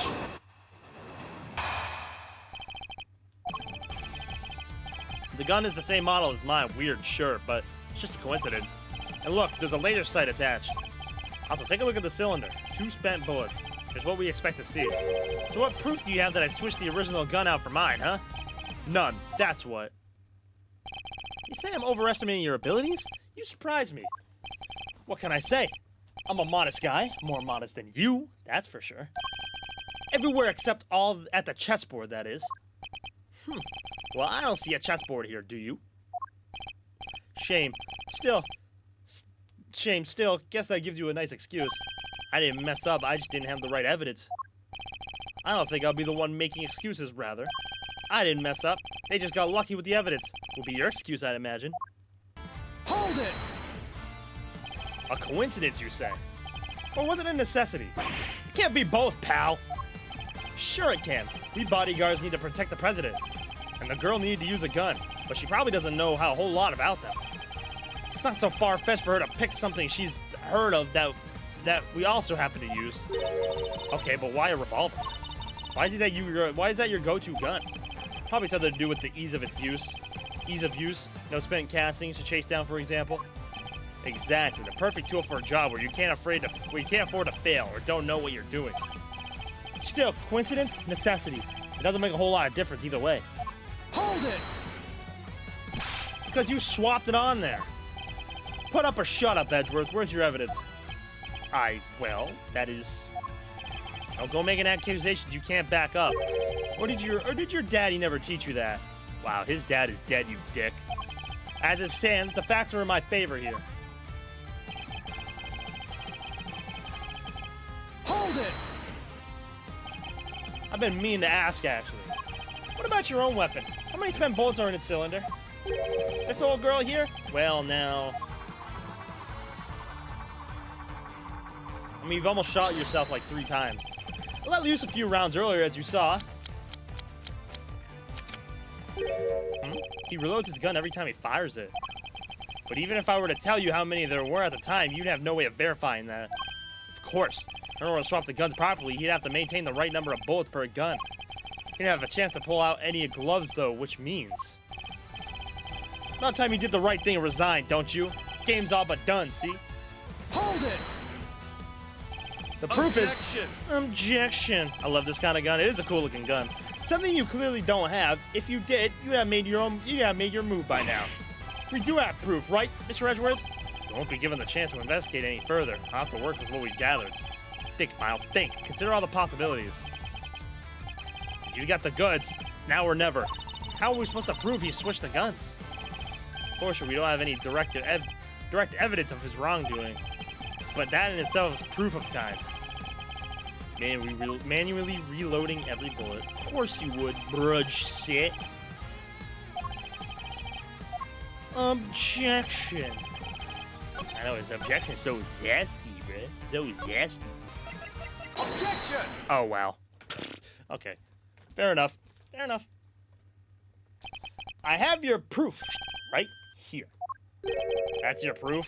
I think you've been working too hard, Edgeworth. Not the gun itself, the evidence it carries. Evidence that will prove once and for all that it does in fact belong to you. I'm looking forward to this. Go ahead, make your move. What's about to come into play? The rook? The bishop? Not a pawn, surely. The evidence the gun will prove takes the form of... Objection! Objection. My prints? Pah, of course my prints are on the gun. You handed it right to me when you gave up the evidence. How could they not be on there? Objection! What if I told you there are prints on a part of the gun that you shouldn't have touched at any point? What? Where? Can't prove that. Oh, but I can. There's a place where your fingerprints could never have been left if things happen as you say. I'm going to present the final piece of evidence that will bring our game to its rightful conclusion. Here, look closely at the cylinder, detective. 2 bullets fired, but where are the prints we're looking for, sir?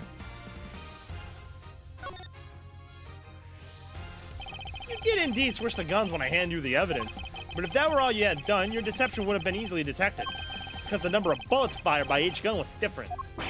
There were 2 spent bullets in the gun we found. Yeah, but what about Mr. Knight's gun? We know that he fired 2 bullets from the stage into the balloon. And he fired another bullet into Mr. Rook, ending his life.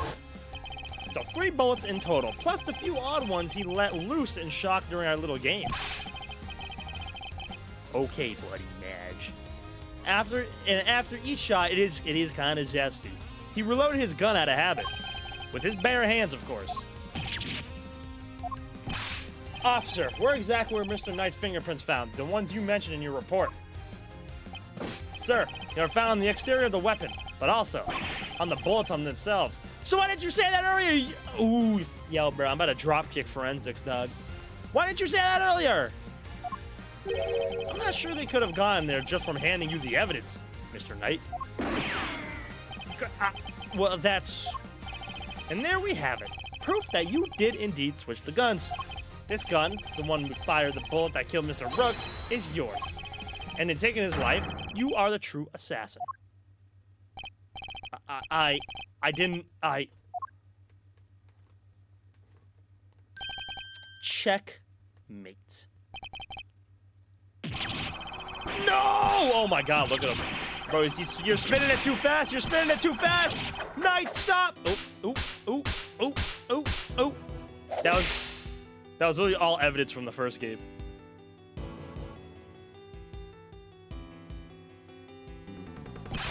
I was going to be the new chief of security. That blasted Rook. If it hadn't been for him, I would have been in charge by now. I would have been in control of the whole team. My plan was perfect. The fake assassination was supposed to be flawless.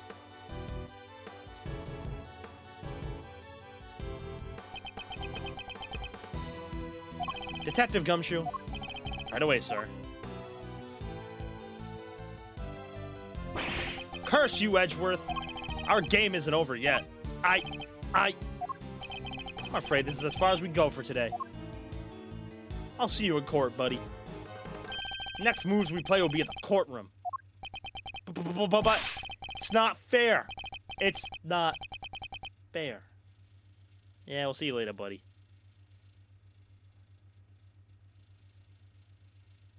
Come on with me, bucko.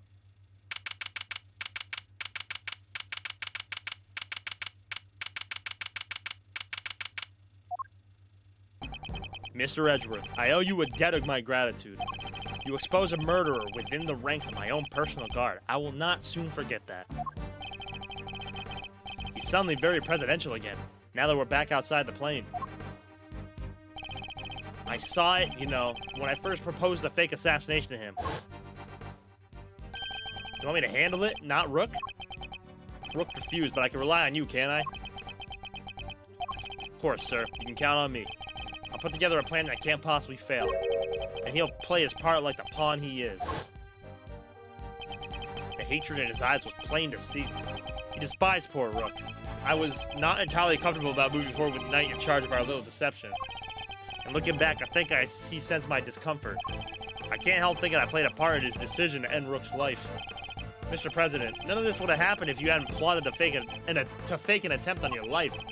That was your crime, and it's a crime you will have to live with. You are right. I can only apologize for the part I played. And I will no doubt be made to pay for my actions in one way or another. But I thank you nonetheless. You solved the riddle of Rook's demise, and for that I shall be eternally grateful. I will be here in your country for a little while longer yet. But when I have returned home, perhaps you will visit us in Zhengfa. You will always be welcome.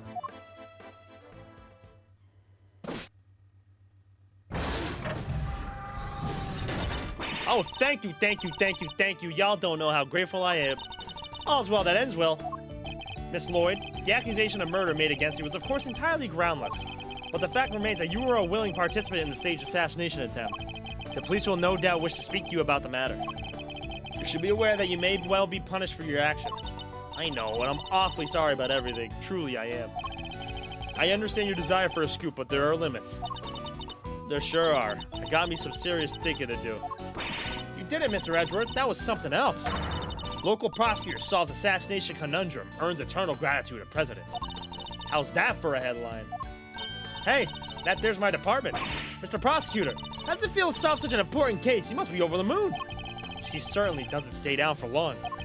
No comment. Dang, you're one tight-lipped son of a gun. As well I should be. This case is not over yet. Is it? How come, sir? Because until we unravel the story behind this, the case will never be completely over. He is coming back at some point, bruh. Shelly the Killer. Take that! The Killer's calling card.